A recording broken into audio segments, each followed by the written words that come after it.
Satnam, everyone. Welcome back to the podcast. I am so excited today to have a new, awesome best friend, Robert James Comer, who is the author of the Last Octave book, which I am in the process of reading because there's so much information in this book. And this is one of the reasons why I really wanted to have you on, is to share with us, the story behind the Lost Octave, your story of the channeling of this transmission, what it means to you. And I would love to introduce you to my community. So thank you so much for being here, Robert.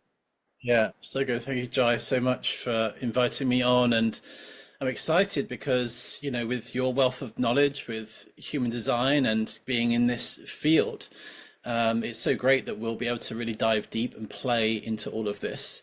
But yeah, just to say that really for me, my journey into this was a surprise, to be honest.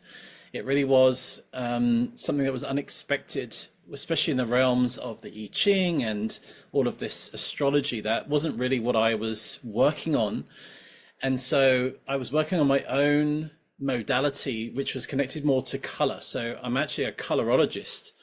And so it's about how color affects human behavior and our emotions. And also I was developing something about how color is connected to our birth charts. So Wow. that's what I was mapping. And it's very much an Aquarian age technology Hmm. that I was working on, because it's very subtle, people really don't take much notice of color, but we really do.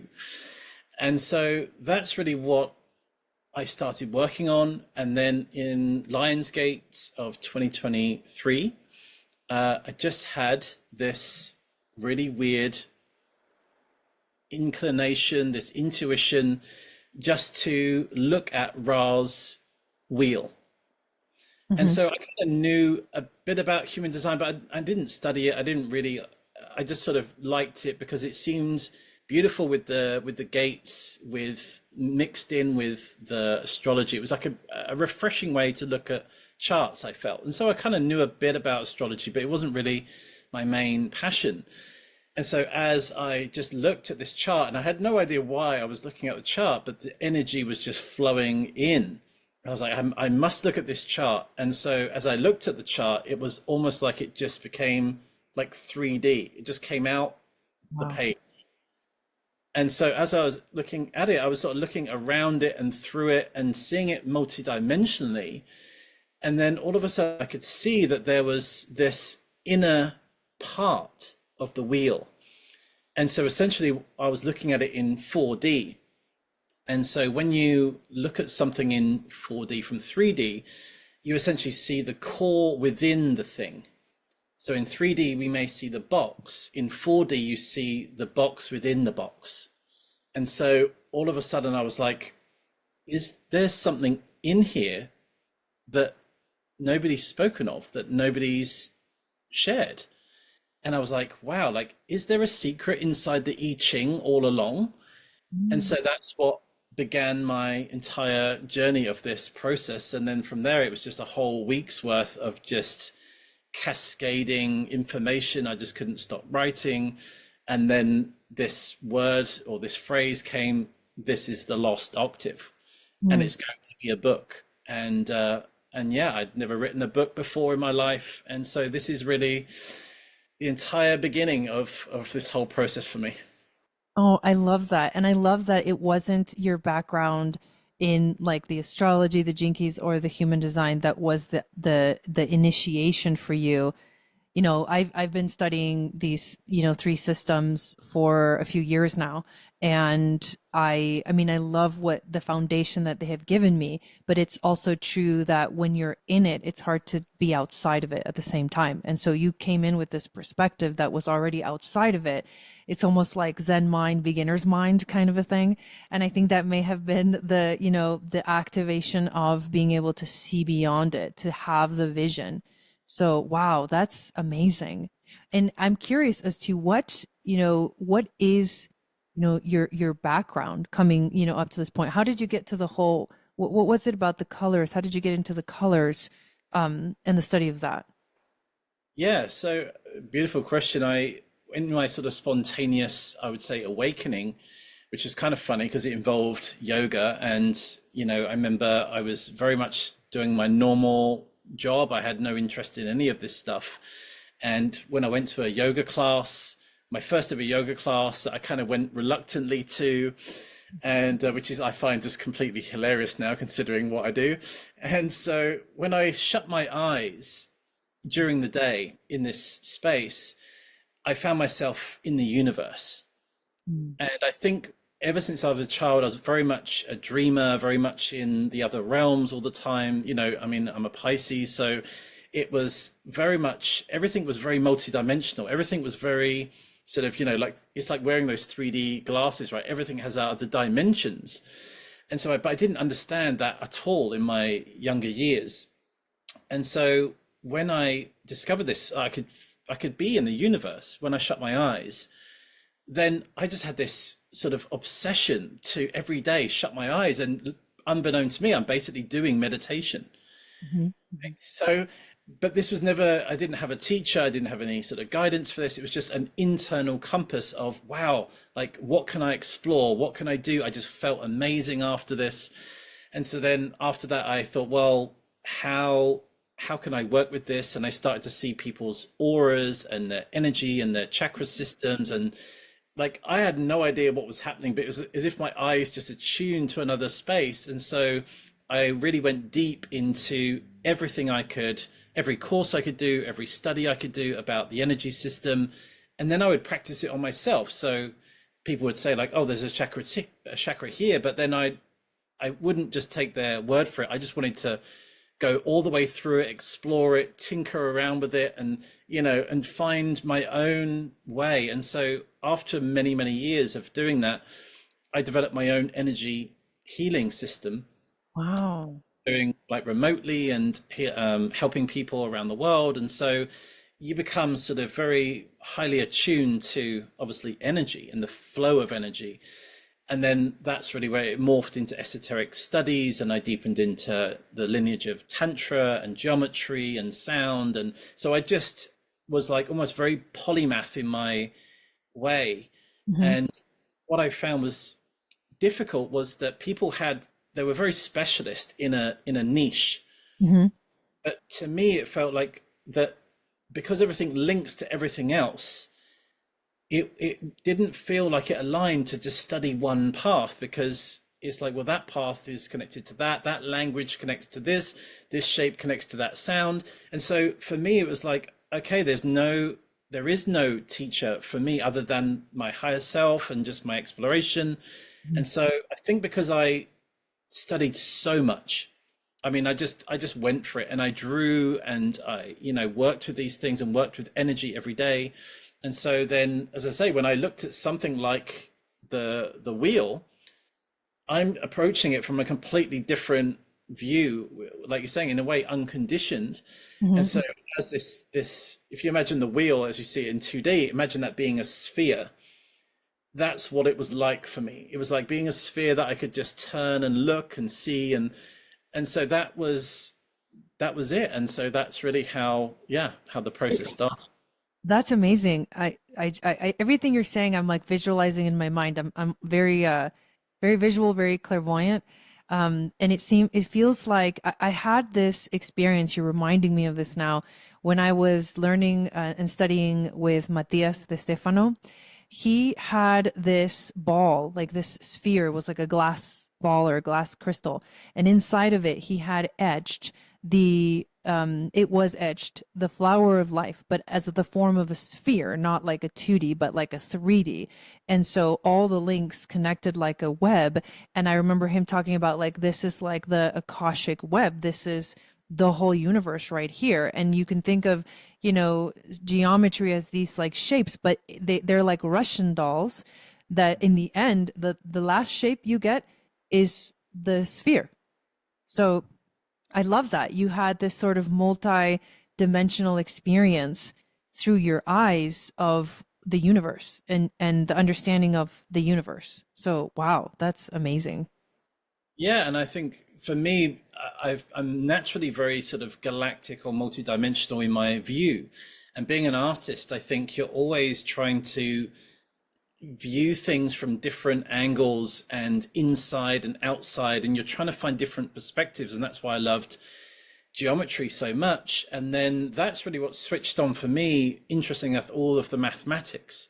I mean, I never enjoyed maths or anything like that before, but because it's linked to meaning, that these numbers are consciousness, and like you're saying, these shapes are consciousness, and you can kind of, every circle you draw, you're encapsulating like a frequency within it, and then you can go through them as portals. And so this is really how, when you tap into that right brain, which is what I love to do, and so when you use that, you're not just taking something as literal, you're seeing it multidimensionally.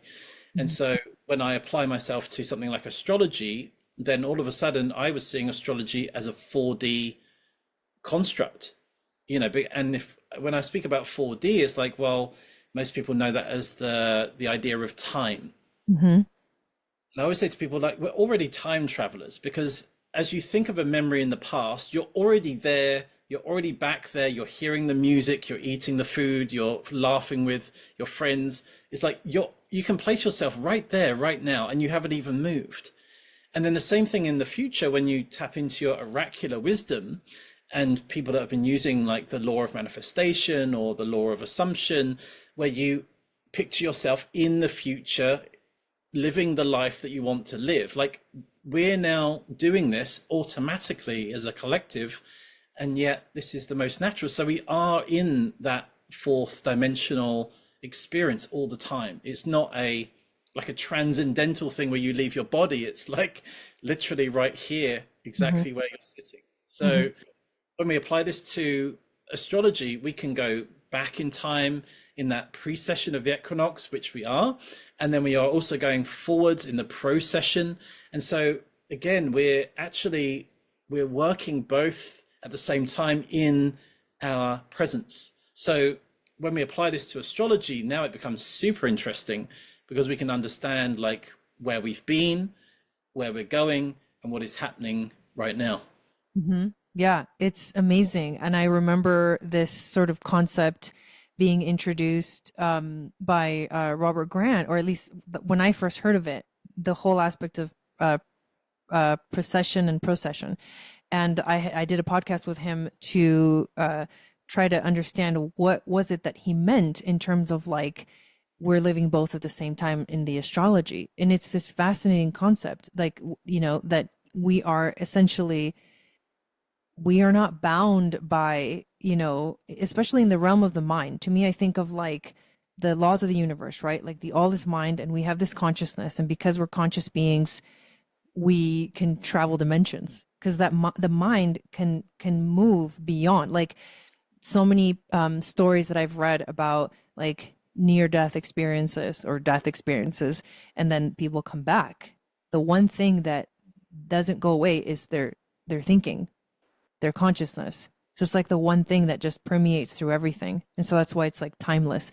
And it's so interesting because my in my gene keys, my evolution sphere is the fifth, which is timelessness, is the city from impatience to patience to timelessness. And I've always wondered, I've had these really kind of crazy ones in my incarnation cross, but this concept of like, yes, being able to move through time while being here at the same time. So I feel like maybe this is what you experienced in that vision that you had of this wheel kind of coming alive, and seeing there's way more to it than we're looking at here. So maybe we can speak a little bit about that process of, when you discovered this concept of like the lost octave, and what does it actually mean? What is the lost octave? Yeah, no, beautifully said. And just to share with you, that I did actually have a death experience in this lifetime. And then that was part of my whole process. And yeah, I can totally testify to, I think it should be called the law of the all is the higher mind, Mm-hmm. because it's when you're in that space, when you're in the true sort of place of your own being, then it's not the mind as most people would know it, right? With like thoughts and thinking and what am I meant to be doing and all of that. It's grander, much grander. And this is where you hear the voice, which is what I did. I heard this voice, it was like the voice of God, right? It's very thunderous and very serious and very like, you've got to make a choice point now, right? Are you going to stay or are you going to go? And it was like, oh, wow, this is like, but I realized that it was my own voice. So it was it's a really beautiful experience. And so if you think about the higher mind, that's really it's your inner authority, you could say. And so it's like when you're saying like that strong yes and that strong no, like from your heart, like that's really the higher mind.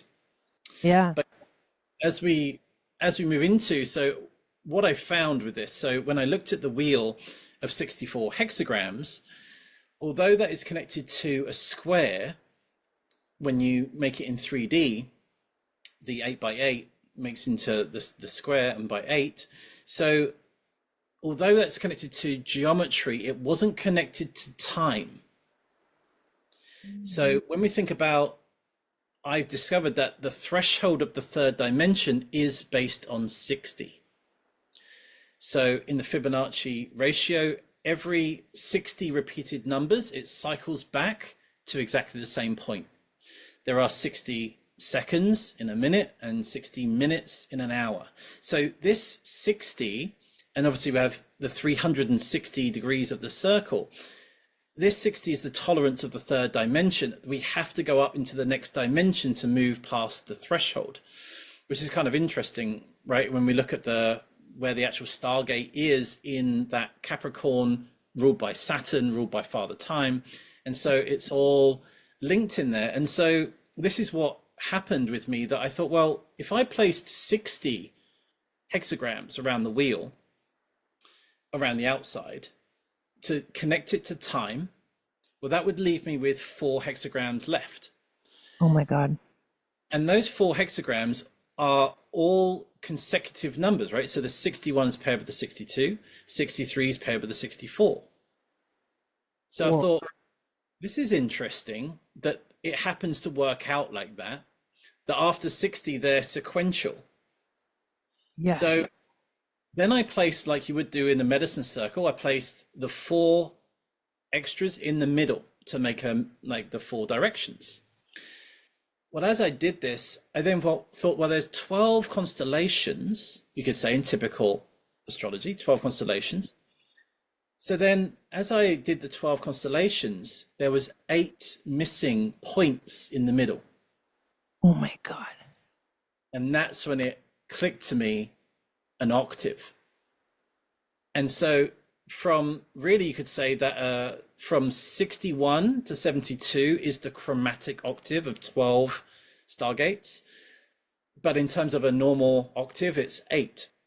So that's when it came, this is the lost octave that fits in, that moves it into the 4th dimension. Oh my God. It's mind blowing. And remember I was saying to you about like the box inside the box? Yes. That's really how we can perceive a hypercube or a hypersphere or a 4th dimensional shape. So there I had a ring of 60 and then an inner ring of 12. So, and when you think about the 12 into 60, it works perfectly as 5 times. So now we're linking it into the 5 elements, the 5 times. And so we have the inner, the core of 12, and then the outer 60. And it's like they move. This is how the 4th dimension moves, like this. And so this is where I was like, wow. But I didn't know at that point. So what are these hexagrams then? Like, how do I figure this out? And so this was all of my journey in the book, really, was the discovery, also to how I found it out mathematically, which hexagrams. And funnily enough, gate 5 is the higher octave of that, is part of the lost octave. Wow. And so I went about trying to figure out how the hexagrams worked and how they would evolve, or what's the next 4th dimension for the hexagrams. And so I figured that out, and then I realized that is a seventh line. Mm. Whoa. So, Do this, tell more. so and I always say this, that the book of changes is changing, and it's always changed, because when you look back at pure yin and yang, Mhm. it moves into bigrams, and then it moves into the trigrams, and then the double trigrams create the hexagrams. So over many thousands of years, the I Ching has changed. So it's not fixed. And so when I sort of had that epiphany that this book is meant to change as we progress, as we move forward, it's meant to change. And so these gifts are there for us to unravel.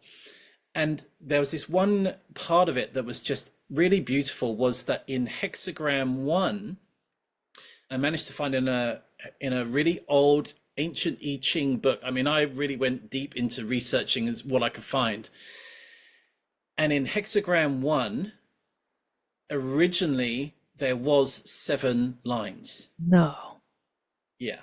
And it was that one piece of information Huh. that in the hexagram 1 there was always 7 lines, right? But it was like undiscovered. It was like it was always there but hidden. And this Chinese book that I had to translate literally said, I couldn't believe it, because this is what I had felt. And so then when I did that, I was like, well, of course, then that applies to all the that's how we move into the next dimension. And so then what you'll actually see is that you'll still have hexagram shape, but then you have the center point. And when you look at a seed of life, you have 6 rings, and the 7th is the center. And so this makes sense. This aligns everything into time, into geometry, into the harmonics. And of course, the number 72 is a famous number in the Hebrew mystery schools, the 72 names of God, the 72 angels. Right. All of the mathematics that are connected, that 72 are 720 degrees and a tetrahedron. The Earth moves 1 degree every 72 years in precession. When you multiply 72, it works out into the great year perfectly. Like all of the resonance, the music, the geometry, the ancient I Ching, everything just went click. And I was like, I don't know what I've discovered here, but it is like, I've got to share this. Yes. And I explained the whole process in the book of every calculation that's in there, so that people can read this and decide for themselves. Because, when we're trying to move the needle from where we are into where we're going, especially being like a manifester, that's kind of like part of my path, right? Is to create the next wave and to show the way. And because I sort of do it through my 4th line, it's like, well, I'm offering it to you for you to find the resonance and see whether you feel this, but everything's laid out, nothing's hidden. And so that's really the journey of that. And then of course, being an octave, I then linked everything. So I linked all 72 stargates to frequencies, to music, to musical tones. I showed how music and geometry, the astrology is all perfectly tied together. And so there are things like, for example, when we make it 72 gates times 6 lines, or 6 in the hexagram, we end up with 432 hertz. Wow. So this is like, all of these numbers just keep affirming and affirming. And I would just say this, that I tried to disprove every single thing I could find. Okay. Because you make a discovery and you find all these connections, and then the best part for like a scientist is to then try and disprove it, try and pick it apart. And so I studied quantum science, ancient languages, and I went through all of these parts, and it only started to confirm it even more. I love that. Yeah. And so yeah, that's really how how the sort of process was happening for me. It's amazing. And I love that you mentioned that you're a manifester in human design and that you have that 4th line. And in fact, the incarnation cross that you have is the juxtaposition cross. So whenever anyone has that 4-1 profile, the way that I describe it is it's like a fixed fate or like a fixed destiny, not in the negative sense, like, oh, I can't ever get out of this, in the sense of like your soul was so like adamant about this is what we're doing in this lifetime, that no matter what you do, you won't be able to get off these tracks, because this is your such a powerful mission that you're going to be on it, right? And so in life, every time you make a decision, or something brings you here, especially as a manifestor, so interesting, because you don't have the the aspect that some of the other types have of like the strategy of waiting to respond or waiting for the invitation. As a manifestor, all you do is inform, and then boom, go, path is cleared, right? Closed and repelling aura. Like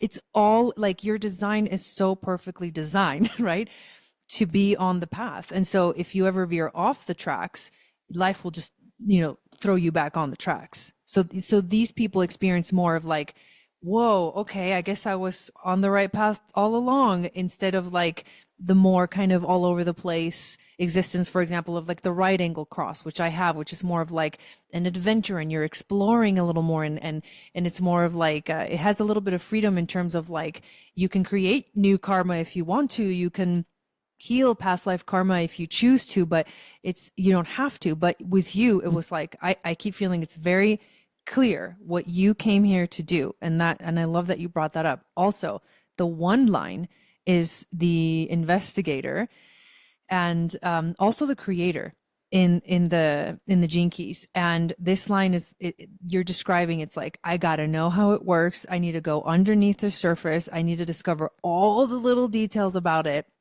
And then somehow this came through you as an original idea, which that one line also holds. And this brings me to the question that I have regarding the seventh line. So essentially, each line has like a specific meaning. The way that I understand it, it's like the first line is the very individual frequency. The second line is more of a interactive, each line, activates a new frequency. So when you got to this discovery of the seventh line, did you tune into the meaning of the seventh line? Because it's like, I know what the six lines mean, but what does this new line represent in relationship to the first six lines? Yeah, really beautiful question. And so, yeah, it's so amazing. And I will be bringing more stuff out about the seventh line. It's on its way of like that. But because worked with the human energy system, when I see the lines, I see the chakra system. So it's very easy, right? First line, root chakra, second line, sacral, all the way through. And so this is a really easy way that I outlined, like, well, because I'm speaking more in like energy, like in the body, like in the auric field. So of course, when I got to the crown, I was like, wow, this is your crown of the whole hexagram, right? This is your king and your queen of the whole hexagram. I love this. Yeah, so imagine like placing now this crown upon the hexagram, but actually what's beautiful, which I learned from Leo. So just to share a bit of a back part of this, is when I discovered which one was the first hexagram,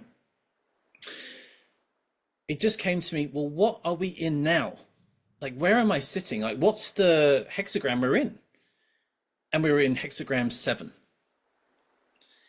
And so I was like, wow, this must be where the 65 is in Leo. And Venus had just moved into Leo. Oh, wow. And the whole book is about Venus, right? So as Venus started her new synodic journey, and she was the queen, the queen at that point, she had her crown on. So she was the crown of Venus in Leo, the Lion Queen. And so then I'm getting the seventh line, and we're in the 7. Oh my God. And so when I did the mathematics, it worked out that yes, it was exactly where I was. And so it's so beautiful when those things happen. And so it's like, wow, this is the 65. I'm literally, no wonder this has come through. I'm literally in the 65. And so that's what gave me the intuition that the seventh line was about the crown. But the real beautiful teaching about Leo is that the true crown is not worn on the head, but worn on the heart. Mhm. So actually, when we look at it from a feminine view, instead of it being like stacked as hexagrams, when we view it as the seed of life with the Mhm. six rings, the seventh, the crown sits in the center, and it's like the crown of the heart, right? It's not so much the crown on the head. And so another way that I showed in the Lost Octave is how to use it harmonically. And Mhm. so whatever line you have in your hexagram, you actually have two more lines in the same hexagram. Oh, wow. This is going to blow your mind. You're going to love this. So this is what I said about next dimensions, right? There's always like this multifaceted approach. I was just thinking that when I mentioned this the seventh line and then you said this is what it means, it suddenly hit me. I'm like, oh, it's like first dimension, second dimension, third dimension. It's like unity, duality, trinity, Yeah, the cycles of time and space. Like I was like, wait a minute. I had this crazy like epiphany while you were talking. I'm like, whoa, yes, dimensions. exactly. So beautiful. And so yeah, so we can where was I saying about the harmonics. So if you have a line one, then so you have hexagram 12, line one. Hmm. Right? That's let's say that's your Stargate or any Stargate you have. You Hmm. have a line one. Well, once you get used to understanding what that is, it then has a harmonic connection to line four. Line four has a harmonic connection to line seven, right? Hmm. And you may start to recognize these numbers 1, 4, and 7. Hmm. Line two has a connection to line five. And then in the next iteration of when the hexagrams increase even more, it has a connection to line eight. So 2, 5, 8. Three has a connection to six. And of course, in the next dimensions, it has a connection to nine. So all of a sudden, we have the Solfeggio pattern that we can work with in our lines. So if you have, say, a line four in your line, then you're also, as the heart, you're also connected to the crown and the base simultaneously. And it makes sense in our energy system, right? That the root, the crown, and the heart is like one grouping. And then we think about the sacral chakra that's connected to the throat, right? And we know that the feminine genitals looks exactly the same as the vocal cords. Hmm. Hmm. Yes. And then the solar plexus is connected to the third eye. So this is how you can start to deepen into the lines, deepen into the dimension. Wow. And so this is why I say, like, as you look at the same thing, it's the same hexagram, but when you know the next dimensions of how to work with it, then all of a sudden your world is just multifaceted. And so if you're a fourth line, but you're receiving a lot of wisdom, but you're not able to ground it, it's like now you can start to work with the line one and the line seven because they're harmonic to you. So this is a beautiful way that I discovered working with that seventh line. But yeah, ultimately, there are actually, I call it the yin and yang. So I'm yet to release this. This will be a future project that I'll probably do next year, is about the seventh line, which I call the royal line. So it's the Mm. line of the hexagram, and it's either yin or yang. So different hexagrams with the seventh line, their seventh part of it is either a yin line or a yang line, and so it's either a king or a queen. So you can actually see which hexagrams are kind of ruled by a feminine energy or a masculine energy. Oh, wow. Yeah, and it, The underlying, yeah. yeah, exactly. So it's a really beautiful way to start to feel like, what is more of a masculine hexagram, which one is more of a feminine one, and then how they all work. And then one stage further in the Gemini book, because I have a Gemini moon, and I do. as soon as I got to Gemini in the Lost Octave, I mean, it took me quantum. I was I was studying. Speaking of, we're doing this broadcast, we're recording this just a few days before Uranus enters Gemini. Oh well, there you are. You see. Oh, anyways, go on. Well, it's very, yeah, it's exactly that. It was like going into Gemini with like in the Lost Octave, it was like, holy wow, this is a quantum leap for humanity. So if what we're now about to experience with Uranus moving into it, like it feels like these prophecies are like coming true very quickly. Like I think long gone are the days that the prophecies are like hundreds of years. It seems like, every Tomorrow. you like you write it in the book and then a few years later these things start to transpire. Oh But my God. I spoke in in Gemini how I discovered the quantum I Ching. Mm. And in the quantum I Ching, again with the way the hexagrams work, there are actually 8 lines. So I already know how 8 lines work, and so this is like my next progressions of the next book I'm going to do is going to be called the Next Octave, which is really about the future of humanity and working with the whole another wave of the I Ching, progressing the I Ching essentially, and of course that progressing the astrology also. So yeah, this and how there's a picture that I drew in there, and you can see it. And in the center, you don't have either just yin or just yang as the 7. You have divine masculine and divine feminine as the octave. Mm. Right? So eight Oh, wow. Yeah. lines, complete octave, and in the very center, if you imagine drawing a hexagram with 6 dots, and in the center you have the masculine and the feminine in union. Wow. That's the quantum. That's how you mathematically and scientifically and geometrically get into the quantum field through the I Ching. So it's not just me saying, oh, it's so beautiful to have a masculine and feminine in the middle, and that kind of makes sense. It's like, no, I worked all of this out like mathematically, and that's what it shows you, that what we need to do is align our inner masculine and feminine with our hexagram stargate, and you're already moving into the quantum. Wow.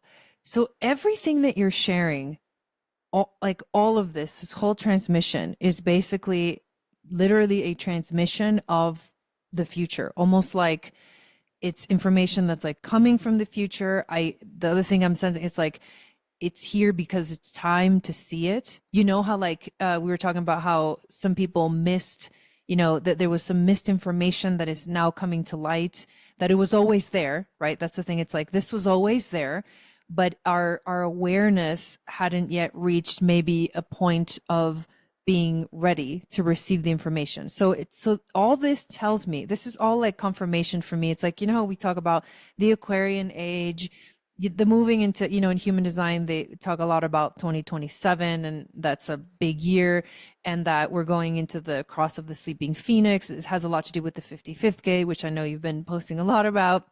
And I know we had a conversation about it, that, you believe we're actually there already, and we've been there for a while. But anyways, how it's a transition, as a collective, as humanity, we're going through a huge shift. And especially this year and last year with like, there's been even starting in 2020 with like Saturn, Pluto conjunction in Capricorn, right? Like the breakdown of the old world. Then Jupiter just magnified that breakdown. Then eventually we moved to now Pluto is officially in Aquarius. And of course I do tropical astrology. So then now we're seeing Saturn and Neptune dancing in between these Pisces, Aries degrees, getting ready to fully like launch us forward into like a collective hero's journey, the initiation. And then and in the Jinkies, they're right there on the 25th Jinki, which I'd be curious to know what that translates as in the star codons. But it's universal love of the city of universal love in the language of the Gene Keys, and it goes from constriction to acceptance to universal love. But it's also Aries right now. So that those 2 planets moving into Aries, it's the first sign. It's the the little fool like getting ready to jump off the edge, and then now Uranus coming into Gemini. So I feel like this is here because we're ready to receive it. Like everything has evolved. So first we had, the astrology, then came, the human design, and Ra had his vision, and it was all about, putting together things like even the Kabbalah, the I Ching also, right? The astrology, the centers in terms of the chakras, but then he evolved it to the 9 centers instead of just 7. Then now we're 9 centered beings, right? Then new beings come onto the planet every once in a while, like the projectors are the most recent ones, and then supposedly the raves are next. And then we had the gene keys come out of Richard studied, with Ra, and then he had his evolution took him to the more feminine side also, which is a lot of what you are discovering or have discovered. And so I feel like this is the next thing. I mean, it just makes sense for it to go from paper to like 3D or 4D or whatever, like to come alive in a way. And I feel it's very exciting because to me, it reminds me like, okay, this is it. We're here, and I've read a lot of Dolores Cannon books and things like that, and how she talks about, that we're the waves of volunteers that have come in at a great time, on the planet to basically be here present for this huge shift and to help bring this awareness and this awakening. So it's all, it's like putting all the dots together for me. This is very exciting. Seems very much on the cutting edge of this transition that we're going through globally. Yeah, that's so beautiful to recap as well on all the planetary movements. And yeah, I mean, my Venus is in Aquarius. So it's actually in the 30, which is where I believe we're actually moving into as a humanity, into the gate 30. And so that's the connection. Of course, Venus exalts in Pisces. So Yes. my connection to Venus is really uncanny. And so then when this transmission came through, it's like, well, it's Venusian from the Age of Aquarius. I always say it's like a book that was sent back in time for now to gift. And it really is like it opens it in a way, it blows the doors off of it really does, because it allows everything to be possible. Like it allows the I Ching to grow. It allows astrology to grow. And that's why in the book I wrote about not just the 13th sign, but also about the 14th zodiac sign being Orion, and how, working that out of what is opposite Orpheus in the wheel, and then seeing that it was Orion. And I really couldn't believe like how all of this was taking place. And so just to share that, as I was working with the I Ching, I was working with this astrology, I was figuring this out, and then I had this huge pull to go into Egyptian mysteries. And so I was just drawn to the Dendera stone, and on the Dendera stone, There, I've seen it. they have all of Oh, the, I've seen the yeah. replica they have up, but yes, I've been there. Yeah, it's amazing. So that's like the heart of the temples, right? Like if the chakra is up the Nile, that's the heart center point. Yes. So that's a feminine energy, feminine transmission there. And of course, on that Dendera stone, there are all these diagrams of the stars as constellations. Right. So when I was deepening into this, I knew somehow I had to merge this with what I was doing. And so as I then started to decode exactly what they were, which they refer to them as deacons, meaning 10 degrees each. Mm-hmm. And that's how they use their astrology, through this 10-degree shift into different constellations. And so there was very little writing about, there is some writing about deacons in terms of elements and sometimes even in planets, but not in constellations. And I'm very much, I'm a star person. I'm all about the stars. Like I love planets and those things and asteroids, they're okay. But for me, the stars are where it's at. So star wisdom is what I fell in love with. And it's what I call star lore, because it's all of the stories. It's the lore that we would sit around the campfires and look up at the stars as elders, or the Native Americans, or every culture in the world did this. They would look up at what I call the grand gallery, or God's gallery, right? Is literally the movie that you get to see every single night. And so as they're looking at the stars, each culture was using their own archetypes, right? Their own animals, their own archetypes, to then project into the stars, connect certain stars together, and then create these narratives of the behavior of how these things work and how they move. Yeah. And so that's what law is. It's, it's a verbal transmission. It's a lost art that we've completely got rid of. And so we hear many things like folklore, right, which is earth wisdom. But star law is, the stories of above us in the heavens. And so when I was mapping the Dendera stone out and finding out which degrees were connected to which part of the zodiac, and then placing them in the wheel, there was 36 deacons.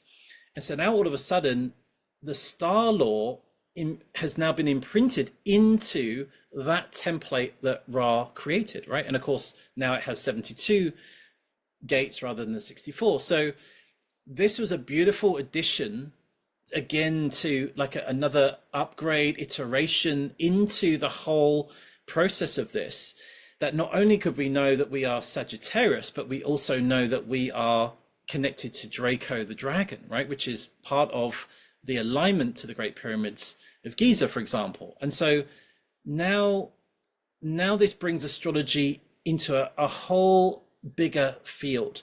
We've only been working with 12 star constellations, or let's say 13 star constellations, out of hundreds. Mm-hmm. And officially there are 88 constellations, but they did that in order to align it to 88 keys on a keyboard. Mm-hmm. So there are actually more.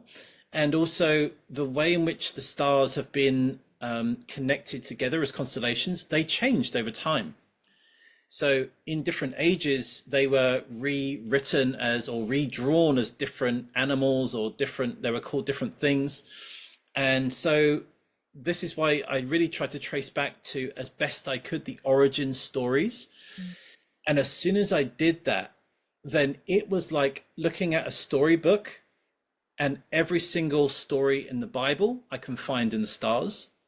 Every Egyptian myth, Greek myth, every tragedy, Shakespearean poetry, every fairy tale, every nursery rhyme, every single movie you've ever seen, I can find that in the stars, because that is where we get our archetypal narratives from. And they change slightly over time, but they're timeless in their teaching. And so this is we may, like we see in movies, right? We see that there's the same plot that we've always loved, but instead of it sort of being about the Buddha, it's now about Neo in the Matrix. It's like, it's the same underlying essence, but we now just change the characters, like we reincarnate as different characters. So bringing that into the hexagrams, it's like I can just tell your life story. And you can read your life story, like what you're meant to do. What happens if you make the same mistake as the hero or the heroine? What happens if you choose that same option that's in the stars? Like, you can start to steer and navigate and work with, like, who am I meant to be? Like, if you've got Hercules in your Mars, like, you're not here to be shy. Like, like, you're not here to shrink. Like, and it can be this thing, like, if you're being told the permission, like, you are here to really, like, go through it and go through everything so deeply that you become essentially a walking superhero. That's your whole point of your Mars, right? Mm-hmm. If you got that permission, imagine how different that would be in your life. And so this is what I wanted to share. And that's why the book ended up being like, it was 9 months, every single day. I'd never written a thing. And this is another testament for people that if you're like, well, how do you do this stuff? Like, how does it come? Once you find the thing that you love and the alignment, and of course, if it's the divine timing, then you've just got to say yes. And I just stopped everything. I literally stopped everything else after that week of transmission. And I just threw myself into it I set up how to write a book, and I just started to write hundreds and then thousands of words a day over 9 months. And I think it ended up being, the book was like 250,000 words. And, it's pretty thick, right? Like, Got it right here. Yes. so Yes. from conception to actually printing was 9 months, right? So apart from writing, editing, and all the rest of it, creating the oracle deck and the deacons and all the visuals and so yeah, when it's there, like, you just go for it, and beautiful things happen. So yeah, that was really my gift into the world, and it's been a great journey since that point. I love that.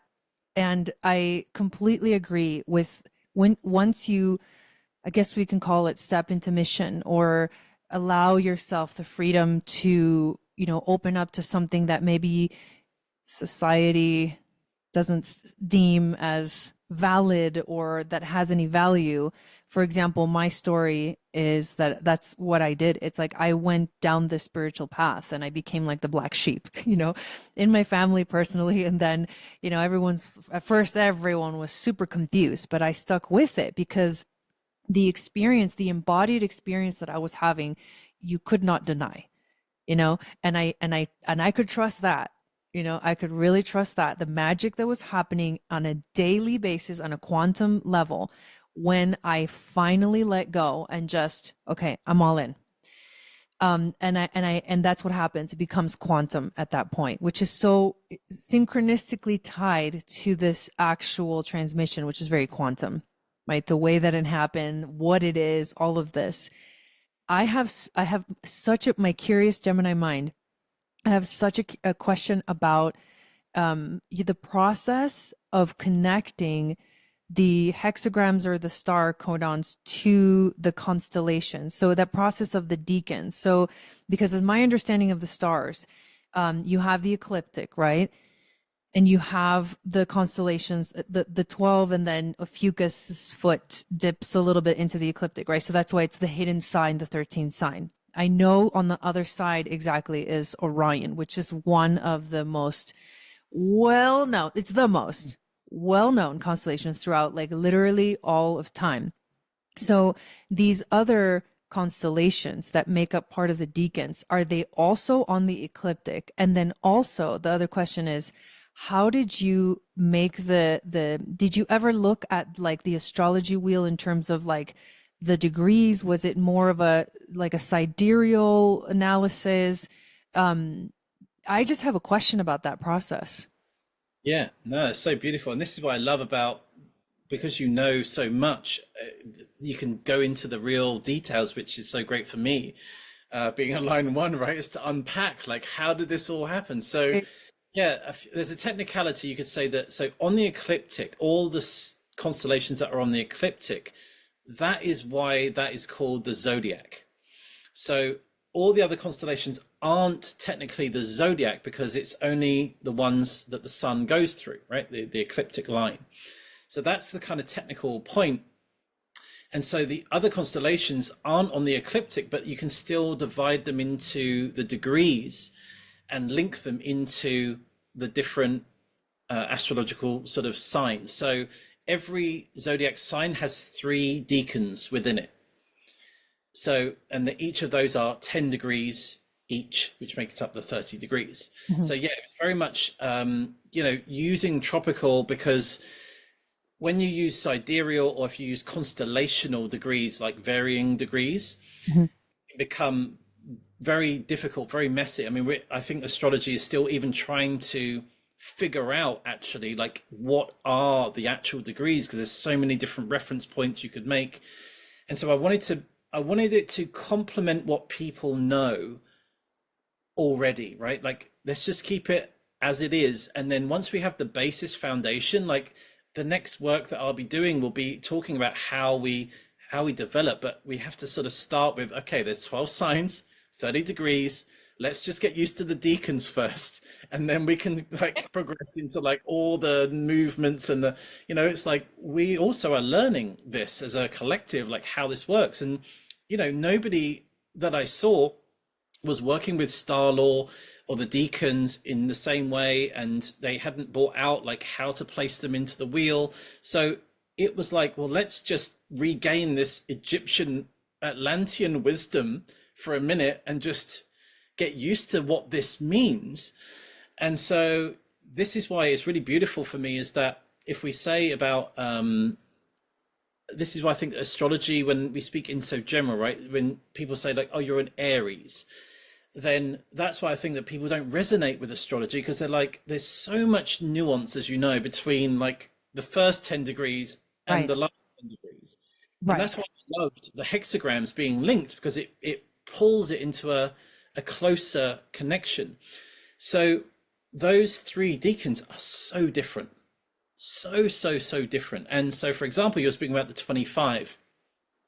So in my work, that was a huge revelation, because in my work, that's actually the star codon of splendor, right? So it's all about the opulence, it's about the abundance of spring. It's like winter, we've been hibernating and rationing our food, right, to get through the winter, right? And then so as soon as 25 comes, it's like, let's, everything's in abundance, like let's spend, let's buy, let's surge. It's like, it's fresh. And so it's the permission slip. Like, this is the new now. Like, it's only going to get better from this point on. Like, you don't have to be so guarded. So it's the encouragement to be in splendor. And so we think of Aries and ruled by Mars, right? Is that as soon as we hit that point, it's very martial, very fire and go, and it's divine masculine, and it's like, and it's potential war and aggression. And well, when you look at the deacons, it is completely different story. The whole wheel begins with the Queen of Heaven, Cassiopeia. Mm. She is the first deacon of the 25. So she is the ruler of the heavens, the Queen of the Heaven. That's how we start our entire year. And so what it's showing you is that you imagine Mars is like the knight, right? Is that he's ready to do, or the general, he's ready to do whatever the queen wants. He's not the king that rules the year. The queen is the one that directs the masculine fire energy into creation. Otherwise, it will go into potential destruction. So actually, how do we begin the 25? Is we begin it with the queen of the entire zodiac. And she directs our entire year.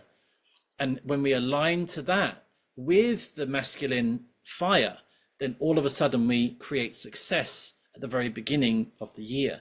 So that's why I say that when you look at the star constellations, it's a totally different story to what we're so used to.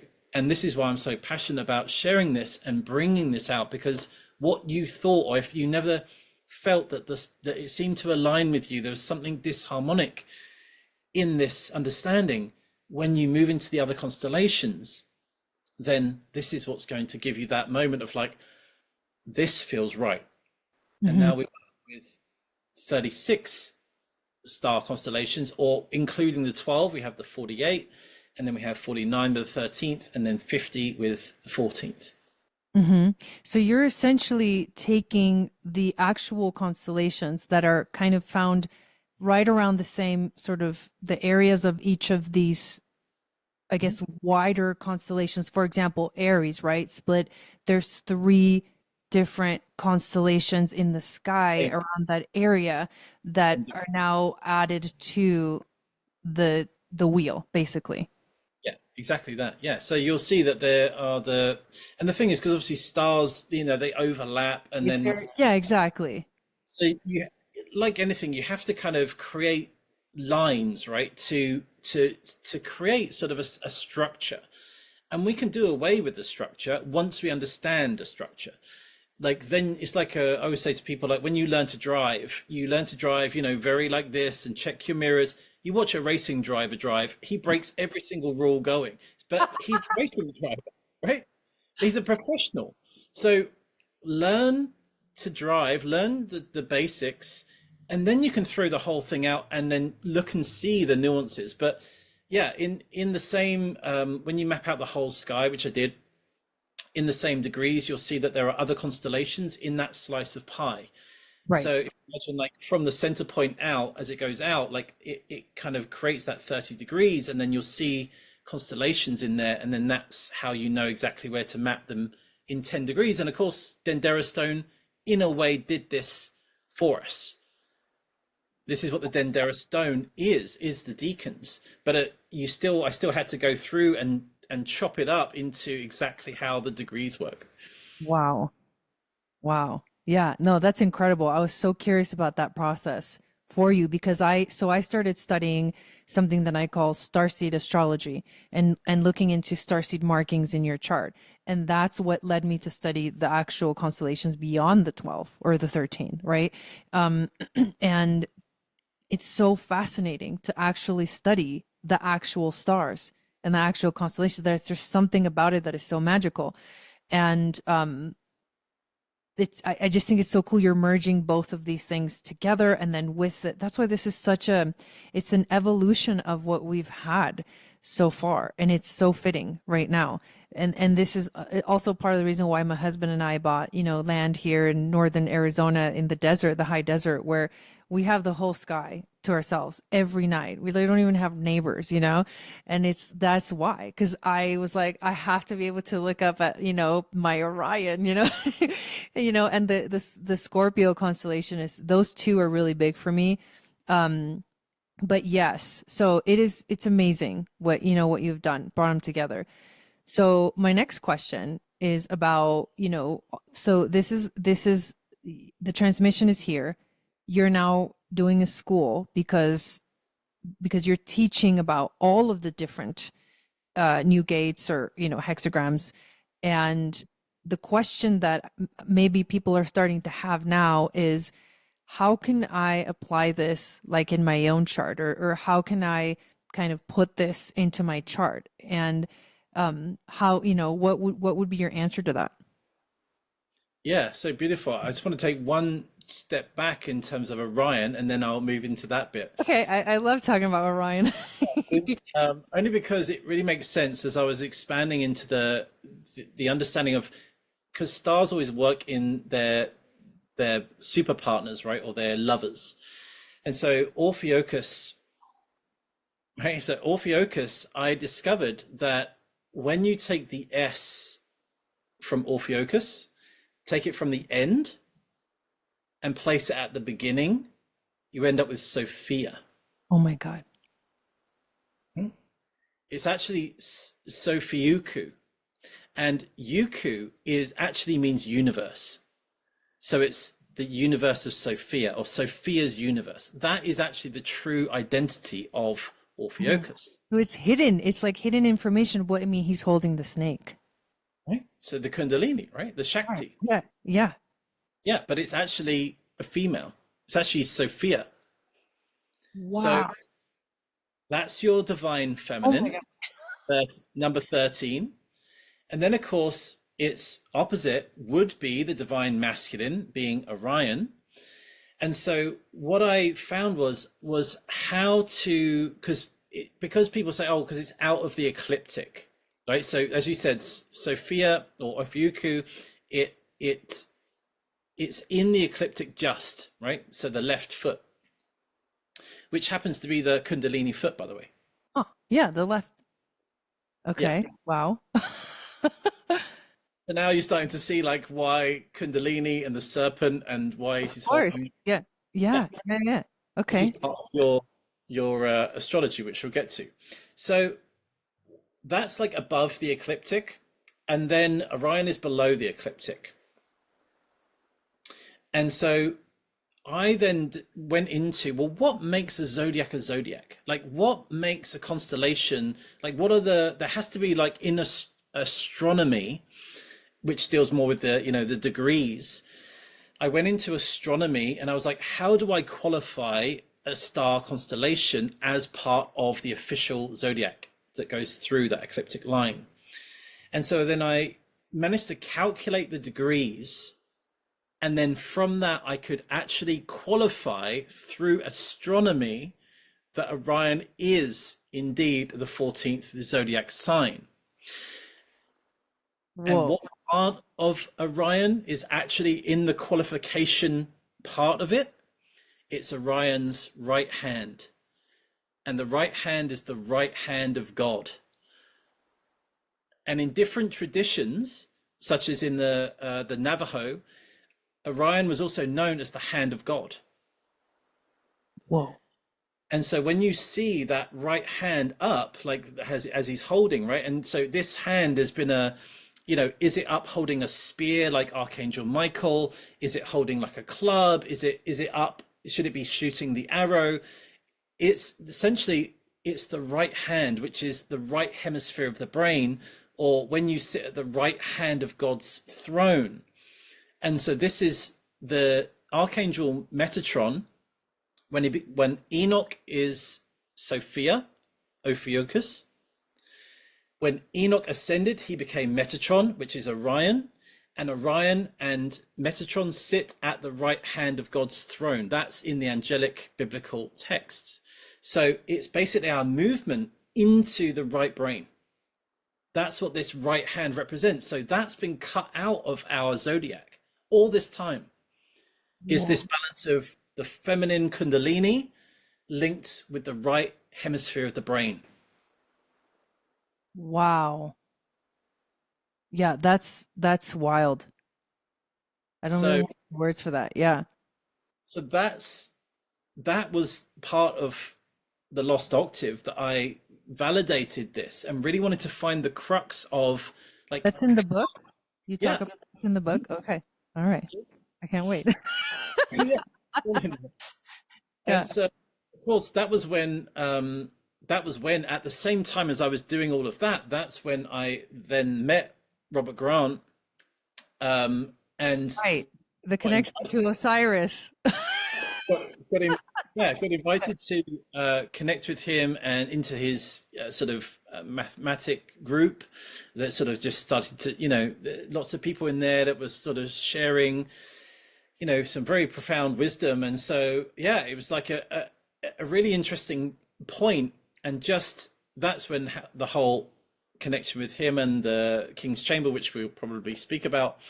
But yeah, so that's really, I wanted to just pick up on that because it's so important for us to know that we are also reclaiming part of these constellations, because they are deacons. So Orpheus and Orion have always been deacons, but actually they should be constellations. Oh, wow. So it's a up leveling again. It's a reclaiming that feminine and the masculine. Wow. Yeah, and I remember when this whole thing came up, I hadn't obviously I didn't finish your book yet, but when you and Robert Grant started talking about Orion being the 14th sign, I was like, I lost my mind in a good way, because for me, now I know that the translation of, the tropical and the sidereal and all this stuff, but when I look up, like in my sidereal chart, my sun ends up being in Taurus, somewhere in Taurus, and then as I was looking into it, it is aligned with one of the stars on Orion, which is the shield, the star right at the center of the shield, which is called Tabit. And it made so much sense to me, this whole concept of, like, I mean, I've always felt Orion connection. Like even when I was little, I was sharing with you the other day, it's like I remember my dad showing me, looking up at the stars and showing me Orion's belt. And in Argentina, we call it Las Tres Marias, the three Marys, or the three, Magi energy. And I just, my whole life, just Orion, Orion, Orion. And then when I started to study the starseed astrology, I realized, oh, I'm an Orion starseed. I have a lot of Orion connections in my chart. So it blew my mind to have this sort of be so validating of, this is part of the story. So studying, what is Orion? What's the story of Orion? What's the mythology of Orion? Is gonna, help us understand deeper into what is, that you're saying, what is this coming into our awareness right now in the realm of astrology and the stars and constellations. Yeah, that's so beautiful. I love that when, and I think every child sort of probably has a memory where they first looked up at the stars and was like infatuated, you know, because ultimately that's, well, where do you think we come from? What do you think we're made of? Right. It's science knows that we are made of stardust. Hmm. It's within, it is our DNA. And Yeah. so this is why I say, like, when you, like you just beautifully said about the three Magi kings, but of course, well, that story's in the Bible, right? Is that the three magi followed the star of Bethlehem and then the Christ was born. Well, that is all astrology. Like Right. the whole and then when you then start to shift that into Egypt, then you have Osiris, and you have Right. right next to Osiris, you have Isis as Sirius. And so then all of a sudden now you can see every different variation from Persia to Greek to Roman, like they're just different expressions of the same movements in the heavens. Hmm. Everybody revered the same stars because they're just so famous, and monuments and pyramids and all of this. Like we've made astrology seem like it's just some, you know, like out there in the public, it can be very, oh, it's just woo woo, it's just by coincidence. It's like that was the most important thing in every single culture. If Mm. you go through, you'll see that there's an astrology, you know, right high up, you know, in the mountains. It's like where they would take all the notes of where the stars and the movements and the sun and And like, all the pyramids and temples all over are aligned with the stars. yeah. And it's like that's how important it was, because Yes. that's where I say that tropical is still so important, because you can see it as agricultural and seasonal. And Yes. because of our multicultural ability to travel around the world, you know, we can have fruit from, you know, 10,000 miles away coming into our down the road in the shop. We forget that we had to connect with the stars and the seasons so much and understand the elements so much, be at one with Mother Earth, because that was how our harvest, whether we'd starve or die, whether we would have abundance of fruit or whether everything would go rotten. Like that's how important these things were. And of course, as I say, every night they're studying the stars. What they didn't have Netflix, right? So the best thing for them is like they just get to be around the campfire and look up, and this is where it all, and we lost that tradition of passing it down. Of course, there are some cultures that still do that, but in our modern Western world, like this is what I Right. wanted We to. don't even, I didn't even know what a full moon was. You know Yeah, what I mean? Like years ago, I'd be like, a full what? yeah, So exactly. savage to admit, but yeah. So yeah, so that was really like the background of like what's the intention of this. Like that's more important to me than, Yeah. yeah, we have the degrees, we have this and that. It's like, but this is a reclaiming of wisdom. And so as we're moving to the age of Aquarius, which is Stargate 66, the highest master number in the next octave, the opposite of that is Leo. Well, of course, that's all the age of Atlantis and Egypt. Hmm. Hmm. The Egyptian Atlantean wisdom is coming through from the past to propel us into Aquarius in the new. And so this is why all these revelations about Egypt and about our connections to ancient Atlantis is all switching back online, because the precession of the equinox, the line of it, is that Aquarian Leo axis. Hmm. Yeah. No, and now there's even more discoveries happening now, like in Turkey, about the actual constellations, the what is it, Gobekli Tepe, and the astrology there. And it's like it's freaking everywhere. It's literally everywhere. And I love that what essentially is, as I'm understanding it, what you're bringing is you're bringing that back, which is like freaking, oh my God, amazing, you know? Trying piece by piece. Piece Yeah. by piece. Well, but really, I mean, it's yeah, like you said, we haven't given the constellations, like it's like we're updating the stories almost too. It's almost like you're doing that too. It's like there's an upgrade to the stories. Like what's significant about the stories too, I think is something else you're coming up with. Like how is this story connected to that story? And you know, so you're like writing, it's like the book of the stars, the story, like our mythology, because that's what these are. These are mythological stories. So that is like mythology to me.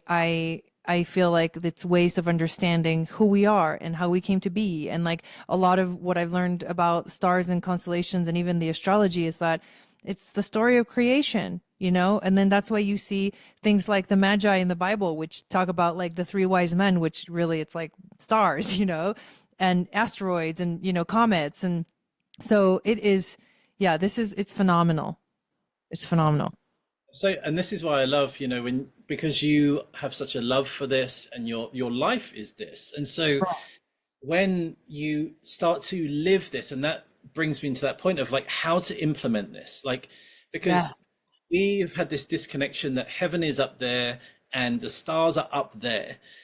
Those star constellations I have mapped out are every single star constellation is connected to our DNA. Oh, wow. The next part Right. of work that I am now teaching in as the star codons is taking all of the stars and how that links to the amino acids and the entire genetic code. So each part of your genetic code is tied to the stars. And so instead of thinking that the mythology is up there and how do I implement this, think about yourself. You are the myth. You are the living myth. Yes. Oh my God. Okay, so I'm writing a book right now. I decided, I mean, I've been wanting to write a book about my life for a long time, for years. And somehow I've never been able to figure out the exact structure of the book. And it hit me this last weekend. I had an epiphany where we were in an astrology class. I was teaching an astrology class, and we were talking about some of the major life cycles and major transits like Saturn return, Uranus opposition, like these cycles that happen throughout life and the different ages. And so we were just like reflecting on the things that were happening in our lives when that astrological transit was going on. And it was blowing our mind. Not only were we like integrating things that we never even thought we could, it was healing for everybody. People were crying. I mean, there was so much love and compassion. I mean, it was this phenomenal way of like looking back, but connecting it with the astrology and comparing like this was happening in real life. It's what we call real life. This was happening in the astrology, and how do these two relate? So this, you know, so you're speaking of this. And then I was writing, and the first 7 years of life, there's not the first like kind of big transit that happens as natal transiting Saturn squares natal Saturn, and it happens around 7 years old. And I had my like near death experience when I was 6. I swallowed a coin, and it got stuck in my throat, and it was because my uncle. I'm sure there's a mythology here. My uncle was throwing coins in the water, and me and my sister were swimming and diving into the water for the coins. And when we were done, I'm walking with my towel and I'm like sucking on a coin. Don't ask me why. I'm like a weirdo like that. And I go, and it like just gets stuck like this, right? So it could have flipped. And if it flipped, it would have blocked my breathing. So our doctor, we lived in this really tiny town. And our doctor, our pediatrician was like, the hospital here is going to have to like basically cut her open. We need to go to Cordova, which is the big city. But back then, the road to get there was like a freaking dirt road. Like a big part of it was like, I mean, we're talking like through the mountains, dirt road. I don't even know. That day must have been crazy. It was in 1991. And I would have not have made all these connections if I hadn't done this process. The epiphany I had was I got to go back and look and review my life through the lens of astrology. But anyway, so we make it to the hospital. I'm lying in the car with the doctor ready if he needs to do like a, you know what they call it, like they punch a hole so you can breathe. in case your airway gets blocked, right? My brother and my sister right here, and then my mom, my dad driving. On top of it, there was a crazy storm. It was like hailing and raining, and then one of the windshield wiper on the right side falls off. So we were like one windshield wiper trying to get to the freaking hospital. Okay, anyways, I don't remember the rest of the story because I was put, to sleep, and then they actually were able to take it out with a magnet.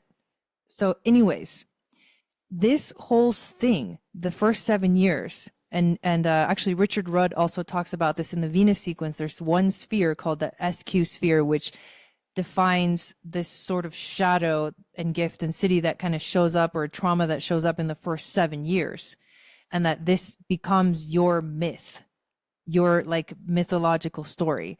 And you're just like, I just had this like, oh my God, yes, it's your life is a myth. You're living the mythology throughout life. And I'm in the process right now of uncovering what that myth is by looking at all the progressions and all the transits and all the things that happen leading up to this point, because that happened at 6. So the story was unfolding from the moment of birth until this experience. And then I entered into the next 7-year cycle. So it's just, it's like all the dots. My brain's going do, do, do, do, do, like as we're talking, and like, this is amazing. It's all coming together. Yes, we're finding the story of our mythology through this. Yeah, exactly. And if you can imagine, like when I look at a natal chart, it's really a storybook, right? And so each of those star constellations are chapters that's why I say you literally get to know the myths you're meant to live out, what you're meant to learn through those stars. But also, as you say, what I also put into the Lost Octave as well was not just the myths that have been known, but also to look at it through fresh eyes. Because when I look at the stars and you meditate with them, you work with them in the energy, you really deepen into them, you start to see that actually there was particular narratives that were written. So in like ancient Greek and Rome, that was really where the birth of the hero saves the heroine. Mm-hmm. And so there was a huge, because obviously it's in that, you've got the bleed through of the Aries age into Pisces. Right.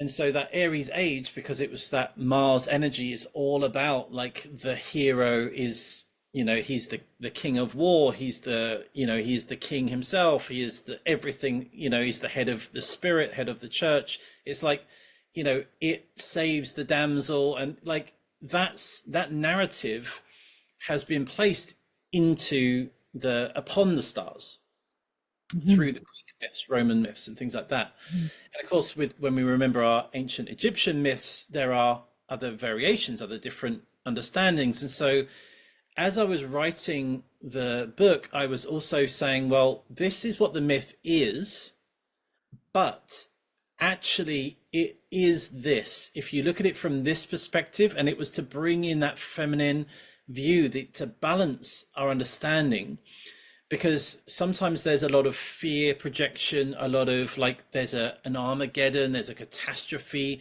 like there's lots of like those narratives. But actually, when you move into it, you see a lot of it is all choice points. It all depends on the choice points that you make in the moment of these things happening in your life.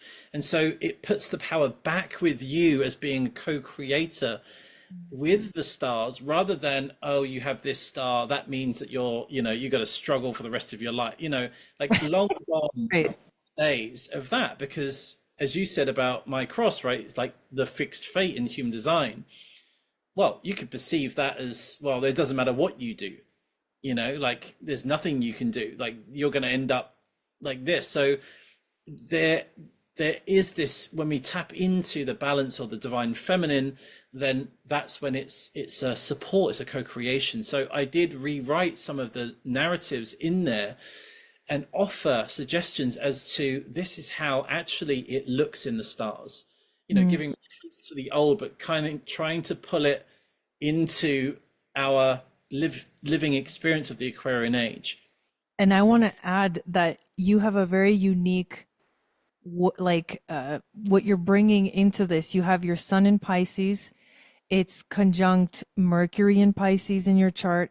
They are at the 22nd gate, which anybody that has looked into they know the 22nd gate is one of the craziest one. Talks about the seven sacred seals. It is connected to, like, literally it's the Akashic records. It is also known as the Great Mother.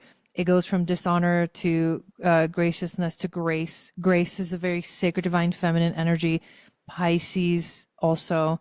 So this like loving, compassionate, where I feel we find that Christ consciousness in the wheel. It's the spiritual sign. It's the divine. It's our connection to God and the divine. And so essentially, you have this very unique perspective, and way of communicating with Mercury there, right? Like the hermetic alchemist about this, the sacred divine, like lens, the sacred feminine, sacred divine feminine lens. And you really have done a beautiful job of doing that. And it's, yes, it brings in like a nurturing aspect to all of this, which I absolutely love. Oh, so kind of you to say. And yeah, I mean, in the stars, it's the Princess Andromeda is the 22, and so she's really the retelling of a Christ story, but as the female this time.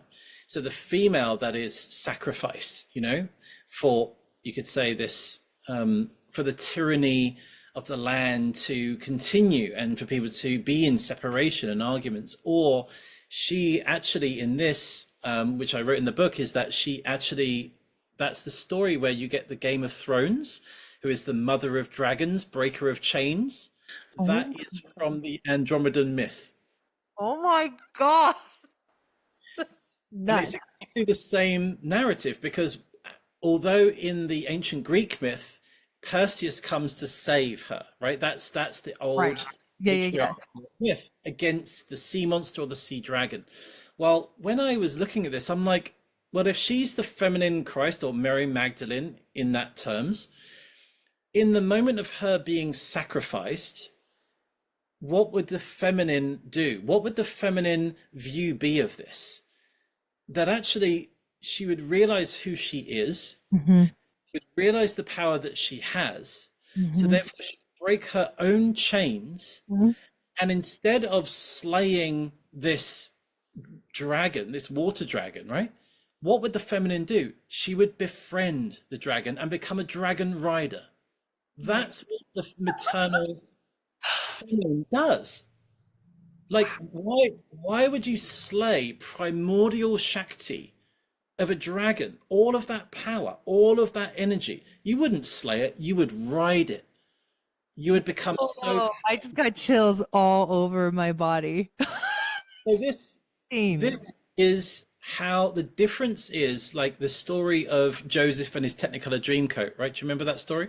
Yes. I almost was in a musical. I learned Oh all the yeah. songs. So This is crazy. Full circle. so this that I wrote about in the 63 as part of Pisces actually. That's And one of my keys. well, there you are. That's destined for Okay, you. okay. Now I'm really curious. So I always love that story also, but it was because he was able to interpret the dreams, right? Mhm. His in his language, because he was in his heart, he could interpret dreams. And even when it was used for the prosperity of Egypt, like he did it for the highest good of Egypt, because he was elevated into being this, governor of Egypt, and he could tap into the dreams. And so he could have been really cynical and like messed them up right through. But because he's in his heart, he's like, well, we need to make provisions to make sure Egypt has all of the grain and we can gift it out and things like that. So it's all about the interpretation, who is writing the narrative. And so I wanted to show people that as I share the stories, I always share them open ended. It's like, well, this is what has been, this is another view. But as you move through it, realize that you are in co creation of this. And so it's guidance of the stars, it's not fate of the stars. And that's the difference between destiny, right? Is that fate is that this is how it is, and this is what I have, and that's it. Mhm. Destiny is this is what I have, and then this is what I can change it into. Yeah. I love that. And what it reminds me of is the whole concept that you do find in the gene keys of each one has a shadow, a gift, and a city, but essentially they're all one and the same. So the shadow is the gift is found inside the shadow. So you have to go into the shadow to find the gift. And then once the Siddhic frequency activates, the shadow and the gift kind of are transcended into a whole nother like realm of kind of feeling or frequency. It's all vibration and different like waves of vibration, like the low end of the wave, the high end of the wave, the transcendence of the frequency altogether, or the evolution, or like the going into another dimension of looking at it. And so, yes, this is what I feel as I'm tuning into this, is reminding me of that we're becoming, we always have been, but maybe because we've been stuck in old belief systems and conditioning, we've created a reality that is not, it's not very, it's too constricted. So now we're freeing ourselves. The new world is about freeing ourselves to create a new story, to tell a new story. Yeah. So wow. And that's, I would say, in simple terms, that's why we access higher dimensions. Yeah. And that's why the astrology, moving it from 3D, right, which is solid matter like form, moving it into 4D, now it's being able to move, or form moving in time. So you're not the form just the form, you're able to move in, through, and around it. And Mhm. so that's really interesting. You speak about the different frequency bands. So I developed what I call quadrinity psychology in this to give an understanding of how to use all of it. And so there are keywords, and I did it through the idea of the embodiment process of dissension of energy, or the blossoming of energy within. So it starts with the light, which is the essence of the actual hexagram or the energy itself. Then it's integration. So if you imagine sort of almost like a descending, you have the consciousness, the light, integration, it comes into your body, you start to experience it. Then you have transformation, which is the alchemy process of that. And then finally, the last part is embodiment. Because once you've gone through the process, you become, the light is within you, right? It becomes you.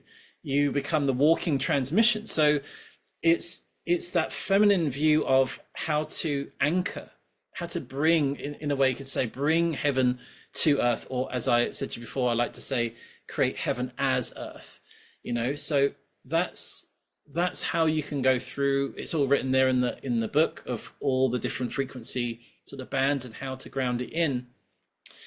And then this is where I'll say that the following year, so last year, on Lionsgate again,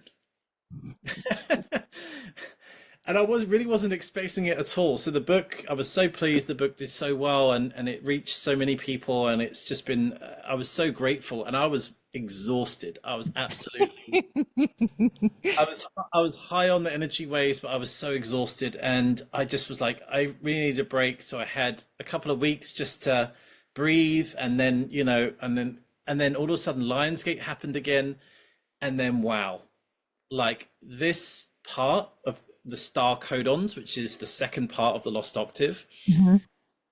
was when it was to take even deeper and to start to connect the amino acids and the DNA to the hexagrams. And so Ra had done that in the human design, and he'd connected it to what he created as the Godhead. And so I knew that that was part of the human design there, but it sort of explained bits, but not really.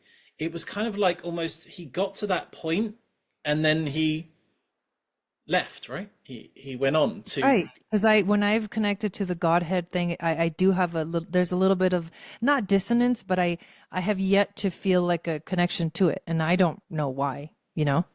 Because it was really, it was like he put some things in place, but then that teaching wasn't really opened. So when the star codons came for me, like that, this is the complete opening of all of the amino acids, the whole DNA, all connected to every hexagram. And then what I did is connected all of the DNA and amino acids to every single star constellation.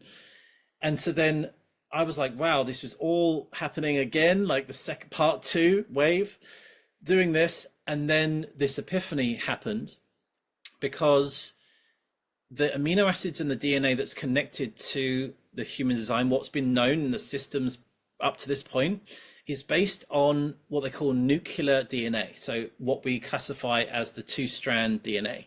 Yeah. And that is very much influenced by our mother and father. So that's where we get genetic imprints and mutations from, right? We inherit that. And we also, our karma and other things, and along with our own soul purpose. So that is sort of very changeable as we progress on. I had this idea through the star codons was to trace back to first Eve, to find the origin story of humanity. That's what came through, was to really deepen into the maternal line, because we have maternal DNA. It's called mtDNA. And mtDNA is another two strands. And so we've always actually had four-strand DNA. Even though in you could ask pretty much anybody on the planet, oh yeah, we have two-strand DNA. No. Again, the maternal wisdom has been taken out. Science didn't even put too much funding into maternal DNA because they only saw it as beneficial for carbon dating. Up until very recently, where they're now seeing that, wow, if they can start to communicate better with maternal DNA, it could eradicate all disease. Whoa. So how important is this part of the fractal? And so the reason why we can trace all the way back to first Eve, the first, what they call mitochondrial Eve, scientifically, over 300,000 years ago, is the beginning cells of humanity. And every single being comes from that.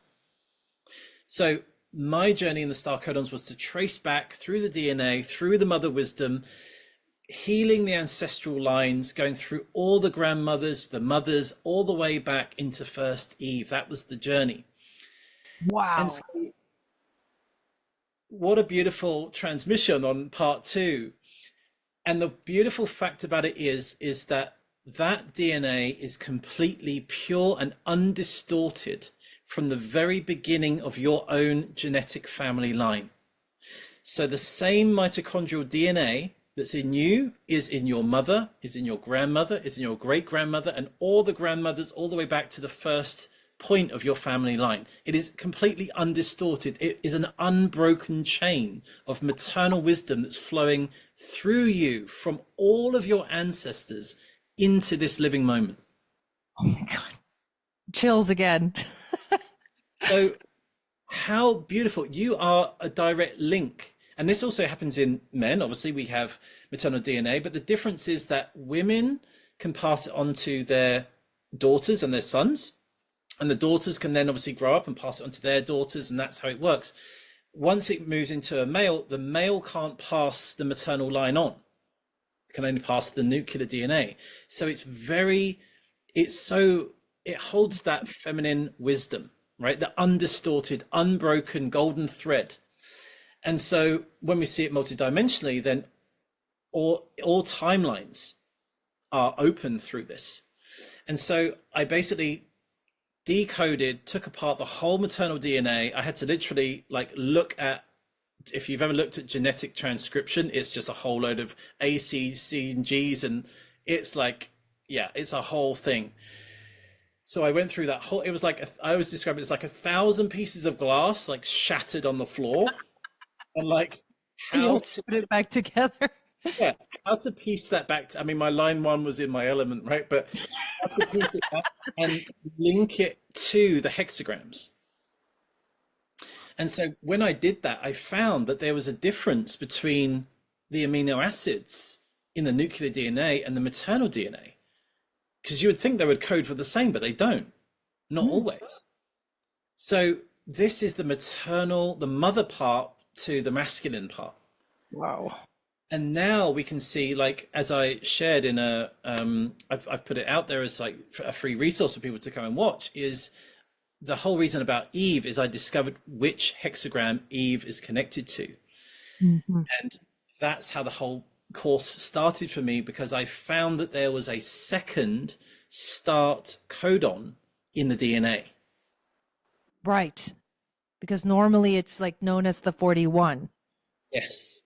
but And you so, discovered that it's the 61. yes. Right. And so through in the maternal DNA, the 61 is the start codon. In the nuclear DNA, it's the 41. And when you look at them, in between their child is the threshold 60, that threshold of the 3D that I was telling you about, the very beginning of the Lost Octave. Oh my God. That's right. Oh my God. 61 is the first gate of the Lost Octave. It's the first gate of the next octave. Right. And that happens to be the start codon that I found in maternal DNA. Wow. This is what I mean about the synchronicities are wild in this. And so the 41 and the 61 are actually genetically linked as lovers. So that's a missing Adam and Eve? Is it Adam and Eve? Adam and Eve. Oh my God. That's the missing circuitry, right? So imagine an electrical circuit, like these two ends haven't been connected. So now we've got the two start codons, masculine and feminine. Now we are accessing through our body, through the transmission, through the stars, our maternal genetics. Wow. See, this is what I was talking about. That 22nd gene key holds all this energy in it, holds all this wisdom in it, and you're just literally channeling it. Like straight heaven to earth. You're bringing down a divine transmission, literally. And it's feminine in nature. Yeah, I mean, I'm just super grateful for Venus, that's for sure. As I pretty much dedicate all of this to her through this. But yeah, it's so what I found was that there are different groupings and connections, and I did this through multiple dimensions as well. So like how certain stargates are connected to other stargates that haven't been known before. Like I've connected all of that. And so in the star codons, there are actually 52 star codons. So previous to that, there's only been known as the 22 amino acids, Okay. the 22 or the 21 groupings or 22 amino acids. This is like more than double. That's how huge the maternal DNA and the nuclear DNA combined what we find. So this is how I'm able now to map the Adam and Eve story, and we are tracing back all the way to first Eve and Adam and understanding like what does that mean. And by the way, I solved the idea of with Eve coming from Adam's rib, that's all in the stars. Oh, wow. And so why men or children are birthed through the feminine, and then why the feminine is birthed through the masculine through the rib, that is all to do with the astrology of the precession and procession. And you can see it on the wheel, right? Because 61 is before 41. When we go around the wheel in procession, Yeah. Right. Eve gives birth to Adam. That's the natural order, right? The maternal order is that women give birth and then it's created. When we go in precession, Adam would be first and he gives his rib to Eve in 61, which would be second. So when we go in reverse order, that's what the creation story of Genesis in the Bible actually is speaking of. It's speaking of the precession of the equinox. Oh my God. That's nuts. I mean, a good way. Wow. Yeah, so you can see this all in the genetic code, because they're two start codons, right? They both start the process of genetics. So Eve starts by birthing Adam, and Adam starts and would, in reverse, would essentially birth Eve. And so this is why, like, people are like, oh, this is so wrong because the feminine births the masculine. Yeah, the Bible is speaking about the precession. That's why it's in reverse. It's speaking about the cosmic cycle of the stars. It's not speaking about earthbound parts of the first Genesis. It's not speaking about what happens on Earth. It's at first speaking about what's happening in the cosmos. Then on the sixth day he rests, and then the seventh day, the seventh line, right, is when we have creation. So this is all of this is in the DNA. And so these 52 star codons, I'm taking people through it for a whole year, 52 weeks. And of course, 52 is the number of playing cards. It's also 4 times 13, the divine feminine number. So like the maternal DNA is like showing these numbers that link to the tarot, link to playing cards, links to the divine number 13. Like, it's so beautiful to see that as I was decoding this, these wisdoms that we've sort of known as like oracle cards and tarot and things like that, like it's all woven because of the DNA. The DNA, I feel the DNA, we access our DNA, and then that teaches us how to create what it wants to create. So it gives us the numerology, it gifts us the teachings, because we're really externalizing the inner imprint of our DNA. And that's why I say the stars are within you, the universe is within you, everything is in your DNA. All you have to do is tap into that, and then you manifest what's in your own reality. Wow. And so is that the next step? Like how to figure what that looks like for somebody? Yeah, that's what I'm showing in my course.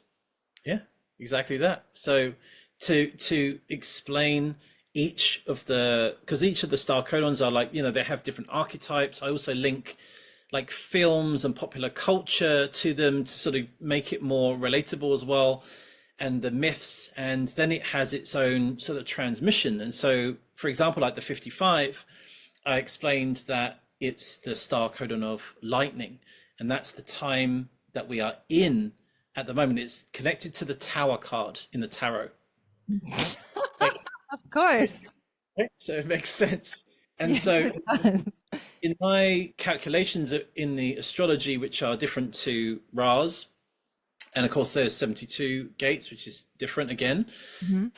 When I calculated it based on the precession of the equinox, and again, when you look at Ra's calculations there, he linked it to, I think it was a Vedic Brahmin priests, I think, gave calculations for the precession, but it's not the common normal precession mathematics of the equinox.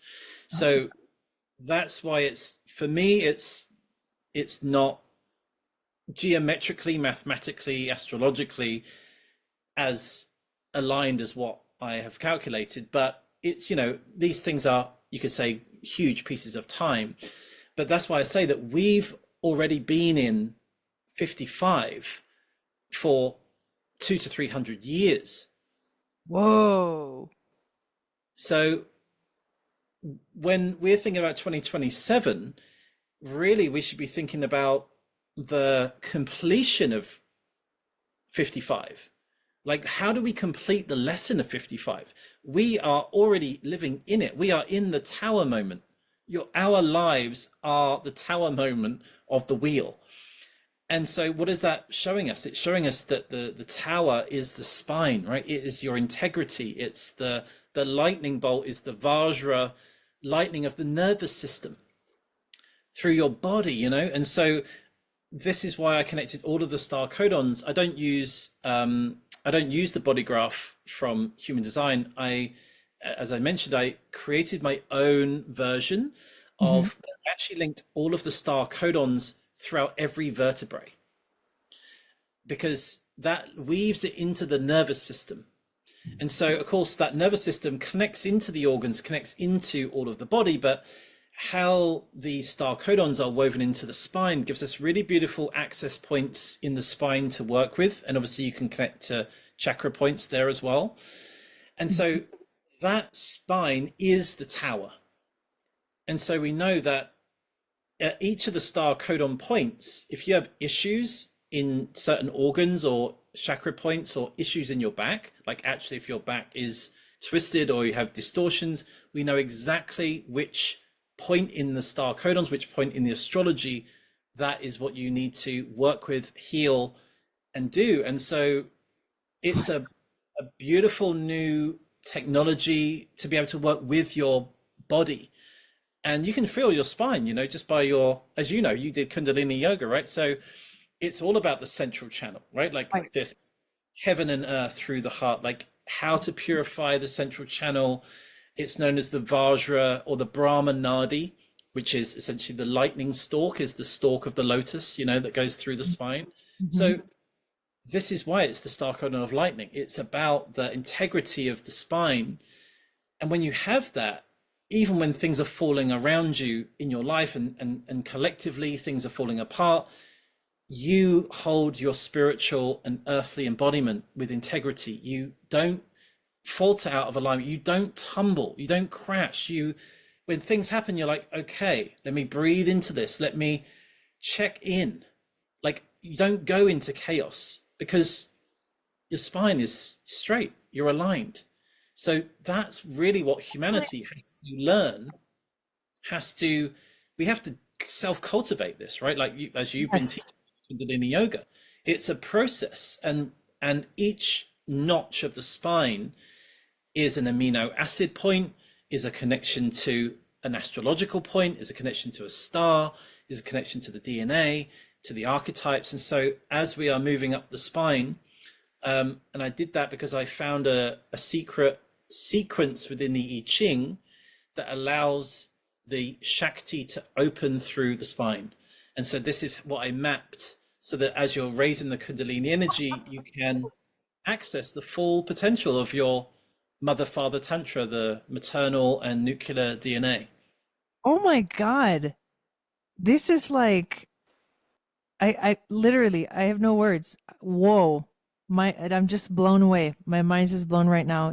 It's like you're accessing like the next it's like the way that we can use all of this information to actually one of the ways that we can use it to actually embody and know what it means to embody, yeah, our purpose, our mission, whatever you want to call it, our DNA, who we are. Wow. Yeah, I mean, my inspiration, I walk the path of tantra anyway. And when I say tantra, I study wrathful tantra, which may be quite scary for some, but it's all about that. The most compassionate thing is the thing that will liberate you the quickest. So wrathful, as in wrath. You know Wrath, what's so interesting? Wrath, yeah, wrath, as in Yes, like, to me it makes so much sense because the not self theme of the manifester, according to human design, is the frequency of anger. And so working with this energy of anger, wrath would make perfect sense for, oh my God, yeah, well, okay, go on. I like it because so wrath in the say like the Tibetan tantra, it's actually the most loving thing and the most compassionate thing because it's like saying like if somebody's suffering or if you're suffering, what would you rather do? Elongate that out or chop that at the root? Hmm. And so it's like that plaster moment, right? Of like, do you just rip it off in one go and it's done, or do you so because I work with this, and again, it's about the yoginis. It's very and the Dakini path and things like that. So it's very feminine, but it's it's like this is where we need to go. This is what we need to do, but it's all about the embodiment process. And so the Hmm. star codons being maternal DNA, it's very much about embodiment. Everything is about like how do we work with this in the body, and then we do actually connect into the different auric layers of the field. But it's a sort of a tantric way of walking the stars through your own being. Oh man, that's incredible. I feel like man, like my whole thing is going to like, oh my God, I want to learn all about this. I want to learn, how it works. I want to see it for myself, and then I'm also wanting my mind's going like, okay, how do we help other people, figure this out for themselves, which is what you're teaching in the Star Codon class, right? Yeah. Yeah. And so yeah, I'm trying to get to this point where, people that want to come in to learn this, and then I want to create a way in which other teachers can then start to work with it and share it out there more, and get this out there to grow into the collective, because it really is. I mean, I have so I much would fun. be You would have. all over it. I'm all Yeah. over it already. So Yeah.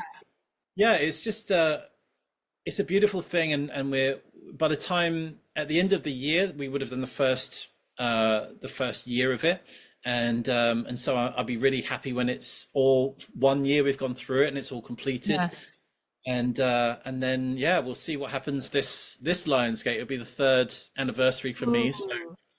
I can feel some things brewing, especially with Gemini in Uranus as Oh, well. right? Yeah. No, I think it's going to be another quantum leap, but maybe even more quantum than we could have ever imagined. Yeah, exactly. Yeah. Um, I also wanted to say, did you want me to just show your deacons and just run through it a little bit to give an idea of? Yeah, I think that would be great. I think people would love to see it applied. Yeah, Let's exactly. do it. Let's do it. And as I say that I don't actually do readings myself. I share about how people can learn about this through the Lost Octave, but through the star codons, I will be having training people to learn how to use the star codons, and then they can go out and start Thank to offer you. this. Yeah. Well, I'm all over that. So I just put this together for you today, just to get a bit of an understanding of what we mean by deacons, and what does this even mean. And so when you sent me through your chart, your different numbers, I just connected them to the deacons, and then also the planets and points. But if we start with your sun, which what I found was fascinating is that your sun, Venus, and North Node all shared the same deacon. Right. Well, yeah, because I'm okay. So I call myself a 12th house Gemini because I have Sun in Gemini, Venus in Gemini, North Node in Gemini, and Chiron in Gemini, and I'm a Gemini rising. So I mean, yes, exactly. So I'm Yeah. a sun Venus baby. Yeah. And so I love the fact that the Sun, Venus, and North Node. So I would say that, my connection to Venus and how that's propelled my North Node, right? It's like you're right there. And I actually think this is exactly my moon. So your sun is my moon. Um, but so this is Canis Major. And for those that may not know that in terms of astrological terms, essentially this is Sirius. Mm, of course it is. So this is Isis. This is Sirius. So this is no wonder Orion appealed to you, because you follow the three stars Hmm. away from where he's facing, away from the shield. You follow it backwards, and then you'll see exactly Sirius. And so this I also found is in the tarot in the Fool card. You know the little dog that's in the Fool card. Yes. So Orion is the Fool, right? And then when you look on the card, right there, perfectly aligned to the stars, by the way, is the dog, and that's Sirius. I told you about my dogs that I Yeah. have I never had dogs in my entire life growing up. I had cats. And when I started my spiritual journey, I got my first dog, which was out of nowhere. I didn't even know what it was like to have a dog, but I just had to have a dog, and I named her Gaia. Beautiful. She was my first dog, and she was a white dog. She was one of my greatest teachers and companions. Wow. Yeah. That's And beautiful. mhm. Yeah, so you have this connection to the dogs, but more than that, you have the connection to the very top of the dog chain, the wolf. And so I actually call this in the star codons, I call this the Omega Wolf, the she wolf. And so what you can say, what is this all about? Well, I mean, there's plenty of myths about Sirius, and also in starseed, like you were saying, starseed astrology, right? Like Syrian beings. I mean, Syrian beings came down to the African tribe and taught them about the planets and time, to the Dogon tribe. They told them that there was Sirius A and Sirius B and Sirius C, so which we couldn't observe from the ground. So it's like there's lots of history to the star Sirius, and it's actually the star that's on the top of the Christmas tree. Oh my God. Wow. Right? That it is the Star of Bethlehem. Wow. We think three wise men followed the star. Well, where exactly are they aligning to? The And so, Orion, right? Yeah. yeah. Or yeah, exactly. The belt. Yes, yes, exactly. So, Yeah, go ahead. Go ahead. so you could say that Sirius, in a way, is, it's our sister star, right? Hmm. To our solar system. It's how we are connected with it, as in the procession of the equinox and time. So it's really the cosmic guardian of our entire solar system. Hmm. It's our friend, right? It's the one that's guiding us through this. And of course, you also have the Pleiades, for example, like Alcyon star. And so in the book, I said that they are twins, the central sun. The central sun is a twin. You have Pleiades and you have Sirius, right? So in Gemini, right there, you have the two stars, and they're the central suns that are guiding us. So what is this about? Well, through the DNA, this is about cellular certainty. And this is a really important point in our age. You're speaking about up to the 7 years. Well, this is when you move into adolescence. So if you imagine what happens when the hormones kick in, how your body changes, how your attitude changes, how much force and power, like you become almost like you have this strength and you have this aggression that comes, and you have to learn to channel all of the abundance of energies Hmm. into for the good, right? Because obviously, if you, as people do, they don't know how to work with these hormonal energies, and then that's where they get unstuck. So it's all about when, in a way, when we become also sexually active and fertile, and how do we work with the Shakti and the energy that's running through us. And that's why Sirius in the ancient days had this notion that it would sort of be a fiery planet, would also be a bit of a bad omen as well, because it's almost like, imagine having the power of the wolf and choosing and not being able to direct your anger, your Shakti, your sexual expression. You just become like a wild wolf, right? So it's connecting into understanding your cellular certainty. And when, I think you even said it earlier, before you were saying like it has to be a full yes, in my body, right? It has to be this aligned yes. And so that's really the teaching of this, that anything for you that is that full yes without the mind, it's just like I feel it in my body, like all of my energy surges. That's your north node. That's the Sun Venus north node. I So feel it. so that's why I say, like, although you can say, oh, it's in Gemini, this is actually about not being in duality, or not being in two. It's about bringing two into one, right? It's about full alignment, full yes. So as soon as you feel a full yes for you, that's when this is activated in your system.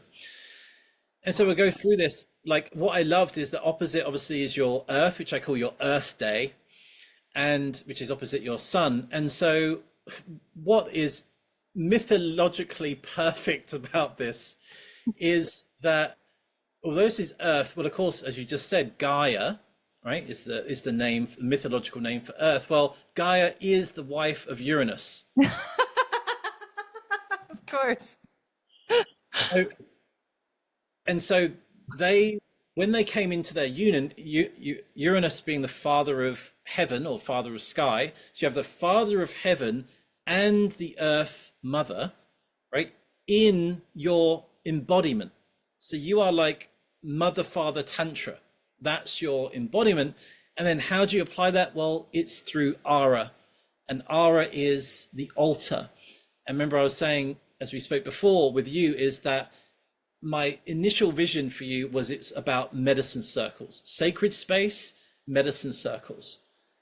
It's about setting up the altar. And of course, that's an external manifestation of the internal process, right? Is like, where do I go at the end of my day? Where do I go to pray to my, to the divine? Like, where is my altar within, right? You could say the heart or your soul, whatever. But so your full embodiment is being lived and anchored in the earth and the heaven perfectly, with the altar, with your medicine circle. So when you set up sacred space, when you dedicate a space, when you create offerings, and this history goes all the way back to, this is the altar of the on Mount Olympus. This is the eternal flame, the eternal Olympic flame that even today, that you'll see in the Olympics, that they carry the torch and they never let it go out. This comes from the stars, this story. The reason why we do this tradition, it becomes from the stars, and that is your earth, the eternal flame on the altar. Wow. And remember I was telling you that Canis Major Sirius is also the connection to the Isis, goddess Isis. The aura is the altar, and I literally have a training called the Moon Goddess Training, which is it's the embodiment of that, of learning how to do this, learning how to make your own altar, like become your own altar, and that your body is the temple. Your body is the altar. Like, whoa. Beautiful. Exactly that. Exactly that. And so this is where it's so beautiful in this, because you can see where you are actually living your star story, you're living your myth, and also where you get to learn like how to live this myth. And that's why I say, and so Ara, it's opposite in that Sagittarius part. And so you wouldn't think of Sagittarius as being the high altar of the entire zodiac, right? And so this is why I'm saying, like, the star stories, they give us a completely different narrative to what we've known. So as we move through this, we have your moon, which is connected to Argo Navis, which is Noah's Ark, right? So everything comes in 2 by 2, and you were speaking about Gemini being prominent in your life. Yes.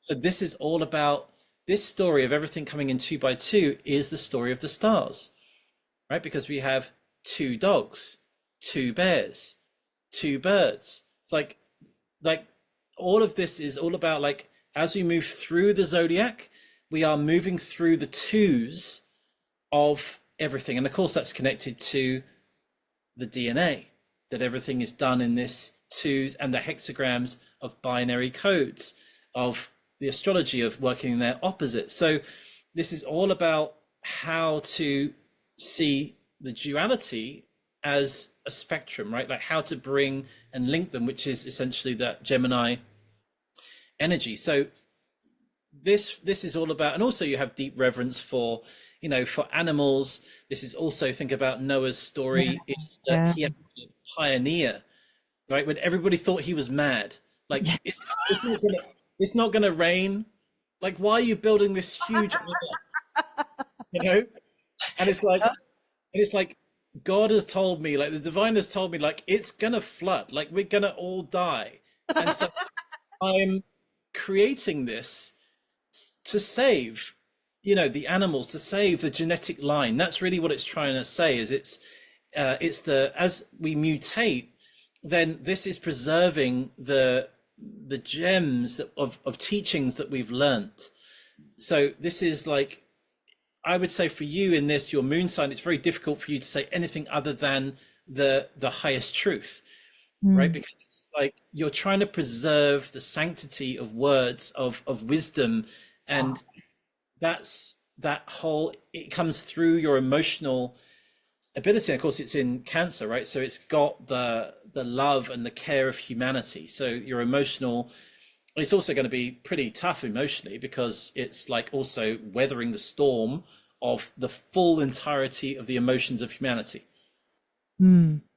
So it's Wow. like how to discern like the storm and then where your arc is, right? So it's a yeah, it's a beautiful, it's a beautiful one, but it's yeah, it could be pretty tough, I can see. And Definitely a lot of emotion flows through.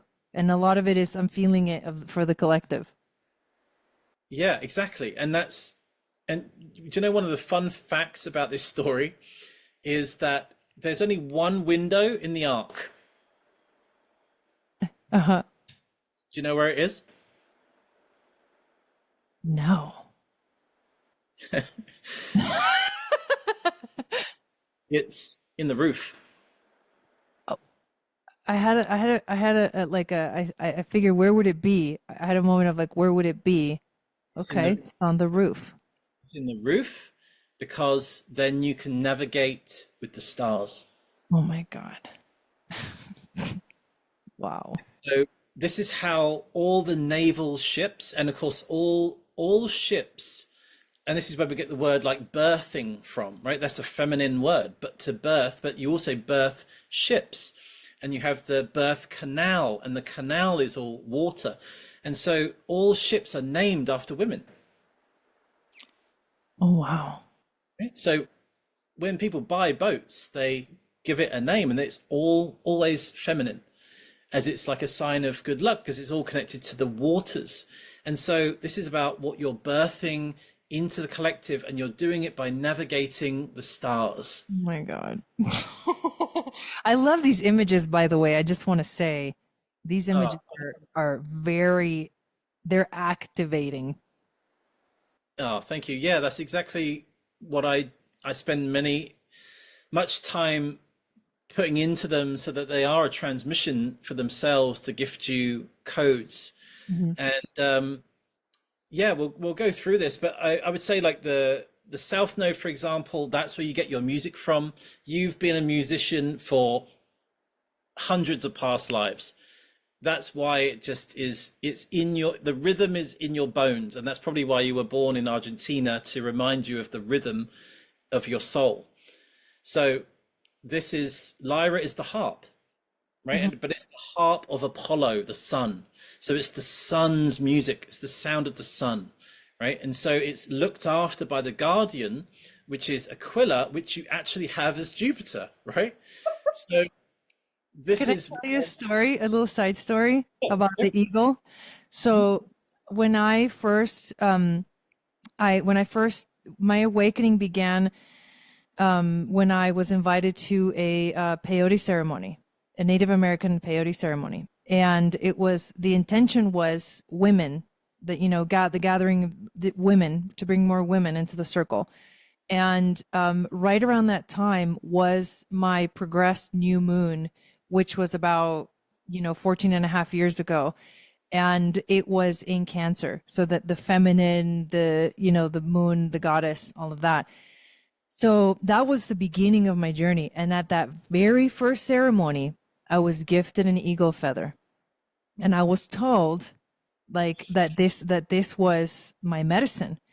And then I was also reminded, be careful with eagle medicine, because in the tradition, and this was the Lakota Sioux tradition, the eagle is the one that takes you straight to the sun. Like, hey, nay, oh, way. The eagle flies to the sun. What that means, the sun is the purifier. And so the eagle goes, okay, you want to heal this? You want to work on this? You want to become this? Well, we're going straight there. We're not going to take a right turn. We're not going to diddle daddle. We're going to go the fastest route from A to B, the goal. So it's almost like be careful when you pray for strength, because you're going to get situations where you have to become strong and show your strength, not just magically become strong. And that's the eagle medicine that I have been working with for freaking my whole life, looks like. Wow. Sorry. I had to share that because, oh my oh, God. it's really beautiful, and that moves also into the Jupiter connection, right? Because if you look at the bottom, what the eagle has in its talons, it actually has the lightning bolt of Zeus. Oh my God, it is you. And it's got the sun behind it, right? So it's the golden eagle. It's the only one that can hold the lightning bolt, right? And that lightning bolt is this arrow. So you see how like all of this is connected? And so we'll get back into this a bit more, but essentially your music comes from way long time ago, long time ago, and it's all activated through the sun. And it's, although the lyra is the harp, it's really the representation of the music of the spheres, right? It's like whatever, it's the music of your soul. And so that is amplified through Jupiter in this life to bring this back. It's meant to be part of your expansive process. And as you were saying about, the medicine circle, then the music, it's like, wow, you've really been living this design so beautifully. And your communication, Mercury, Auriga, I absolutely love this, Deacon. And it's kind of like it's one that most people pass over, but it's like because they don't necessarily understand it so much, but it's amazing. It's literally full abundance. Look at all the vegetation here. He's known as the charioteer. He's almost like this ancient wisdom keeper that's riding a chariot, so a bit like Apollo, but he's got all of the fruits, all of the harvest, all of the abundance. And he's holding this star here. And this star is called Capella. And Capella is very linked to music.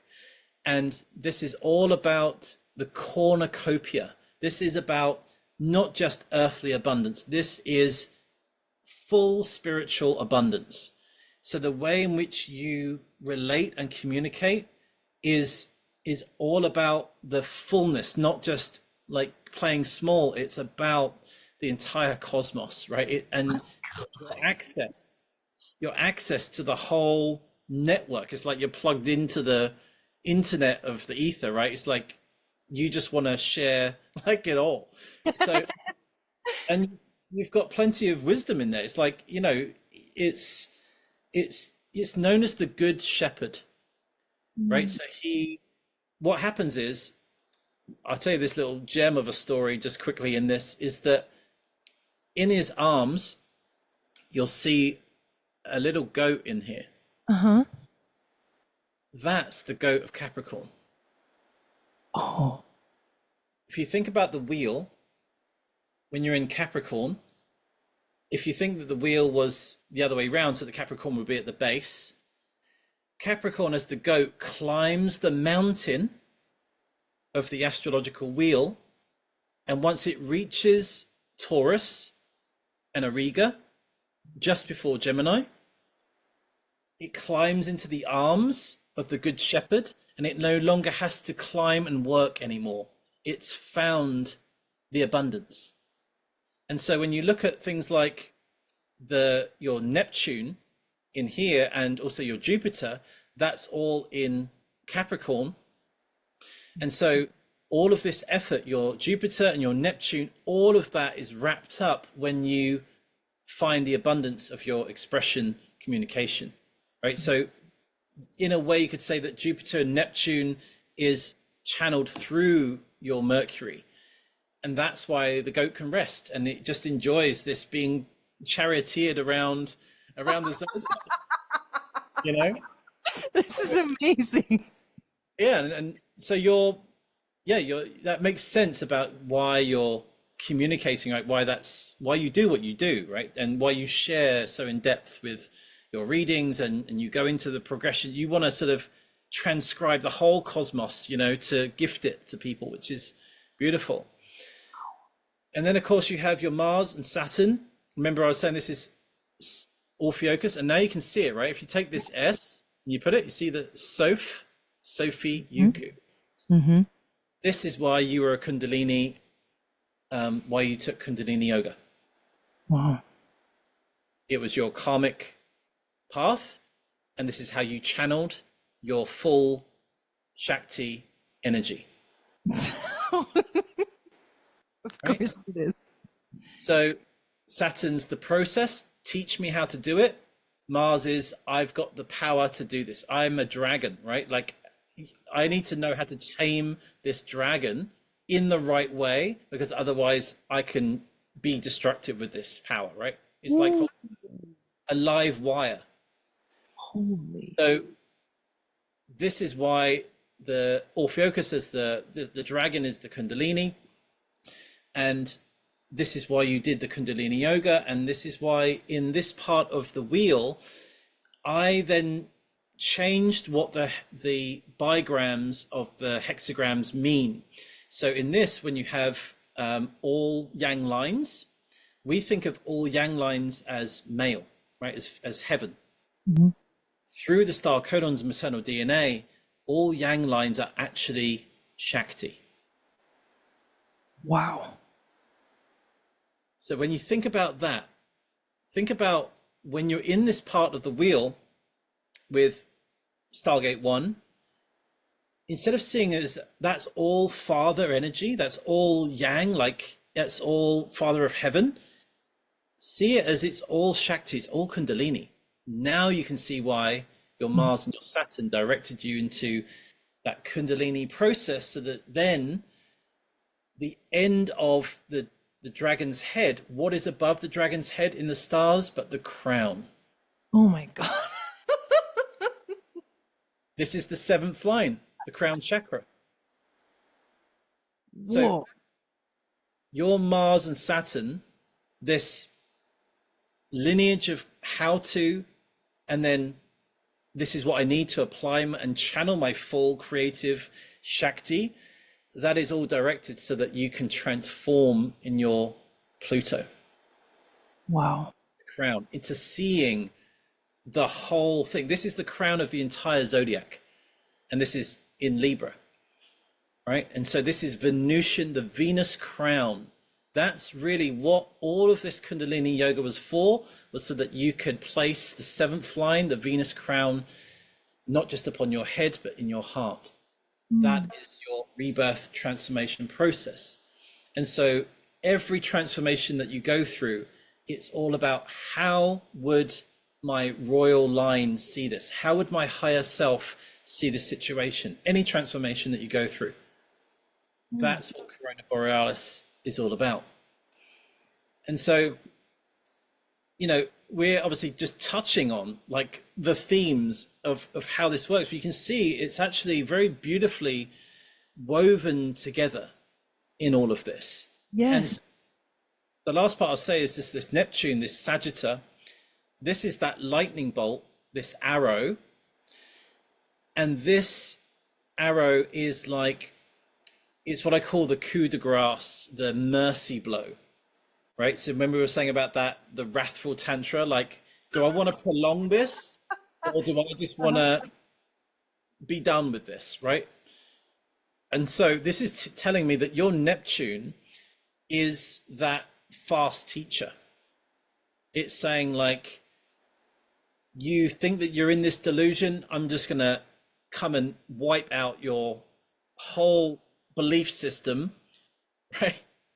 So that then you can see clearly. But the beauty of this is, where does it wipe you out to? This moment here is right at the summer solstice, winter solstice.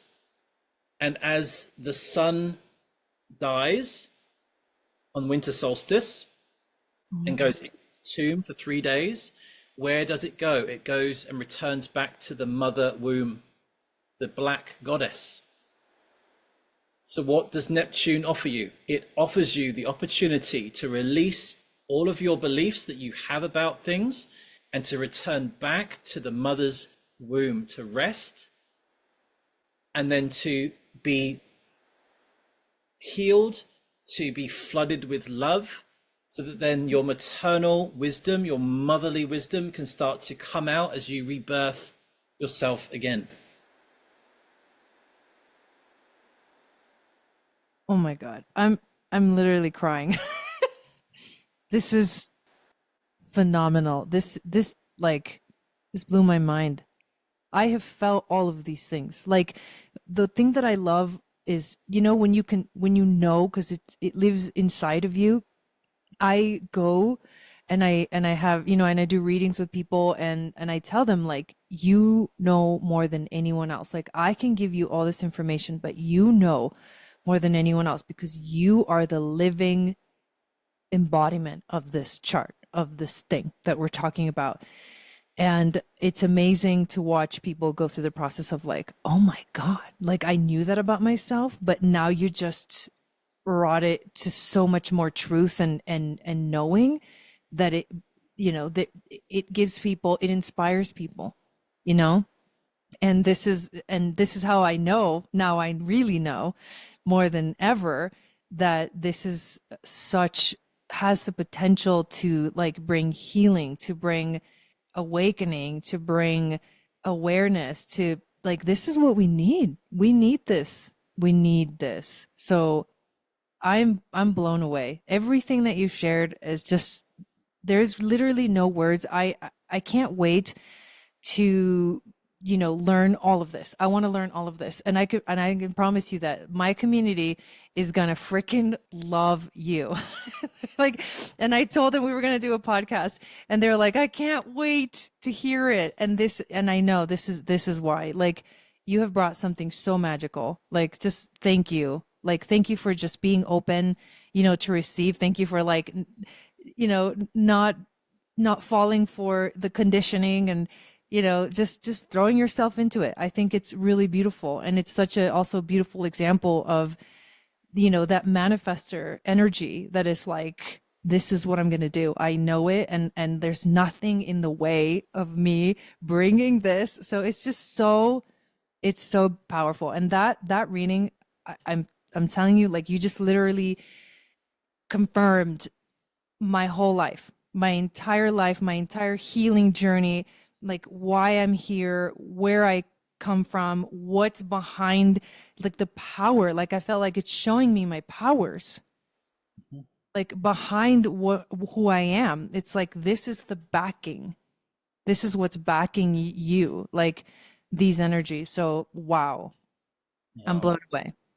that's so kind to say, and I'm so pleased that we get to do this, and because as I was saying, because you know this so well, and you've worked with these systems, and so that's why we can move into much deeper understandings of this, and it's so beautiful, and that's why, yeah, and this is just the deacons, right? Like this isn't even the DNA with the star codons yet. That's like another whole part, and so it's this, like you say, this is what I've when I looked at astrology and then seeing this coming through, it was like, wow, it's so complementary. It's not trying to discredit anything, take over anything. It's just bringing these parts that we've forgotten or lost or we've into it, so that it's here to help, it's here to gift us. And like you said, sometimes if like someone like yourself that's living your chart, living your design, you're living in aligned purpose,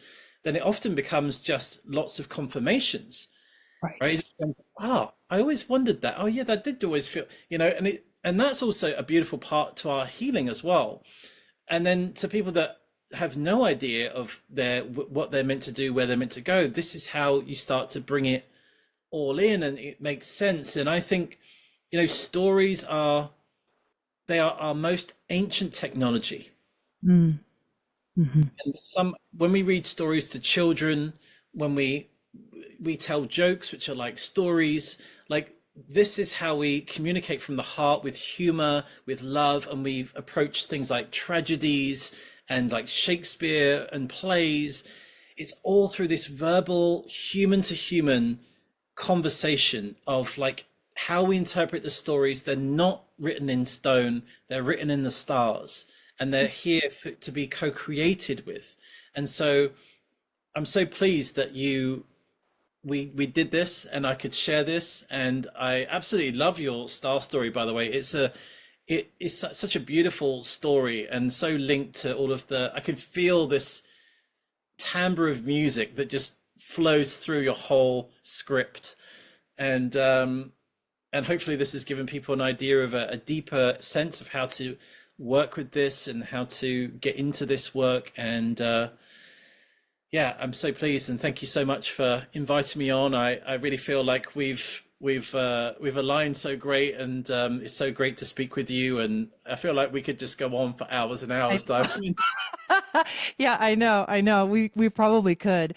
Yes, and the thing about the whole music thing is, I don't know if you've heard any of my songs, but my songs are all channeled. It's like there's moments when I channel the lyrics first. It's like the words come first, and then they sit there and they kind of like, I don't know, they percolate, they're held in this womb, and then all of a sudden it's time to put the music to it, and I literally will just know that it's happening, and so I'll go straight to the guitar, and I don't even know what it's going to sound like or what's the melody going to be like, and I'll just start playing around with some chords, and then it just naturally unfolds and it becomes a song. And most of the songs, pretty much all of them, are all related to stories of my life, moments of growth, deep, powerful spiritual realizations and activations that I've had. I mean, they're all like, and the funny thing is that when I sing them, I go into another dimension.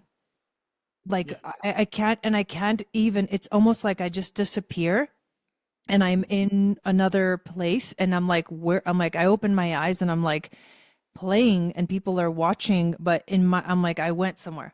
Every time it feels that way. So this is so beautiful to see that the connection to the music is right there in my freaking in my chart. So that was incredible confirmation that I can't wait to just look further into this, you know. I know that this is going to give people a really kind of a nice introduction into what is the potential of this that you have brought onto the planet. And I'm 100% in, like, I want to, you know, I'm going to learn it. I want to know how to, you know, look at this in relationship to my own chart, to other people's charts. You know, this is what, like, I started with astrology, went into human design, gene keys, then human design, and it's like I can't stop. This is me. Like I can't stop moving forward and learning, and it just keeps coming and coming and unfolding. And I love that, you know, we finally got to connect too. And I want to, you know, also thank Robert for putting that little spark, because I remember him telling me about you. You got to meet Robert Comer, you know, he's part of my research team, blah, blah, blah. And I think I found you before I even connected with Robert, or even knew that you were on his research team, or I don't know how that unfolded, but I was, yeah, it's meant to be. I really feel this connection is meant to be. And I really honestly feel we have, like, you know, great ability to communicate about this. And yeah, I can't wait to just kind of be part of the team, I guess. And then also for people that actually want to, like, actually dive in, like, okay, I'm ready to learn, like, where can they find you? What, you know, what are the programs that you're offering right now? So they can join in the journey. Yeah, no, thank you so much. And yeah, a great shout out to Robert Grant as well for connecting us. And yeah, I feel like that was, you know, it's definitely the cosmos aligned our threads, and then now you and I. And so yeah, it definitely feels like there are beings coming together to open the next waves and to discover new things and to begin to express them out into the world. So yeah, I'm super grateful for all of this to be aligning. And yeah, I mean, you can just people can go to the website, which is just the lostoctave.com. And at the moment, I've only got the offering of the star codons, which is like the whole year process. But if anybody of your community wants to, if they really feel drawn into doing it, then by all means you can email me and connect with me, and you can still come into the course. And it's a whole year's program, and that's the star codons. But yeah, I'm just trying to get through. It's only been maybe it was only been just over a year since the book's been released, and so there's so much to write, so much I'm doing. And so yeah, I have about a decade's worth of courses all written and done and ready to go, but it's like, how I, you know, as you know, one person trying to do it all and bring it all out. So I trust in the divine timing of it all, and it's just the beginning. That's the beautiful thing, is that all of this is just the beginning, and yet there's so much already. And I'm excited about the future, and as I say, the future of astrology as well. Yes. I'm also decoding the other 36 deacons of the southern hemisphere that's going to connect to our people that are connected into Australia and the southern hemisphere as well, which hasn't been done before. So we're going to have even more star stories, and the seventh line and many other great goodies. So yeah, it's birthing, it's happening, and so I'm very grateful to meet people like yourself, and that will help get this work out there, and get people more into it, and hopefully they can see how these star stories are. They are our stories. That's why the book title is called Our Story in the Stars. You know, it's not out there, it's within you. And so hopefully people can see that after our discussion today. So thank you so much.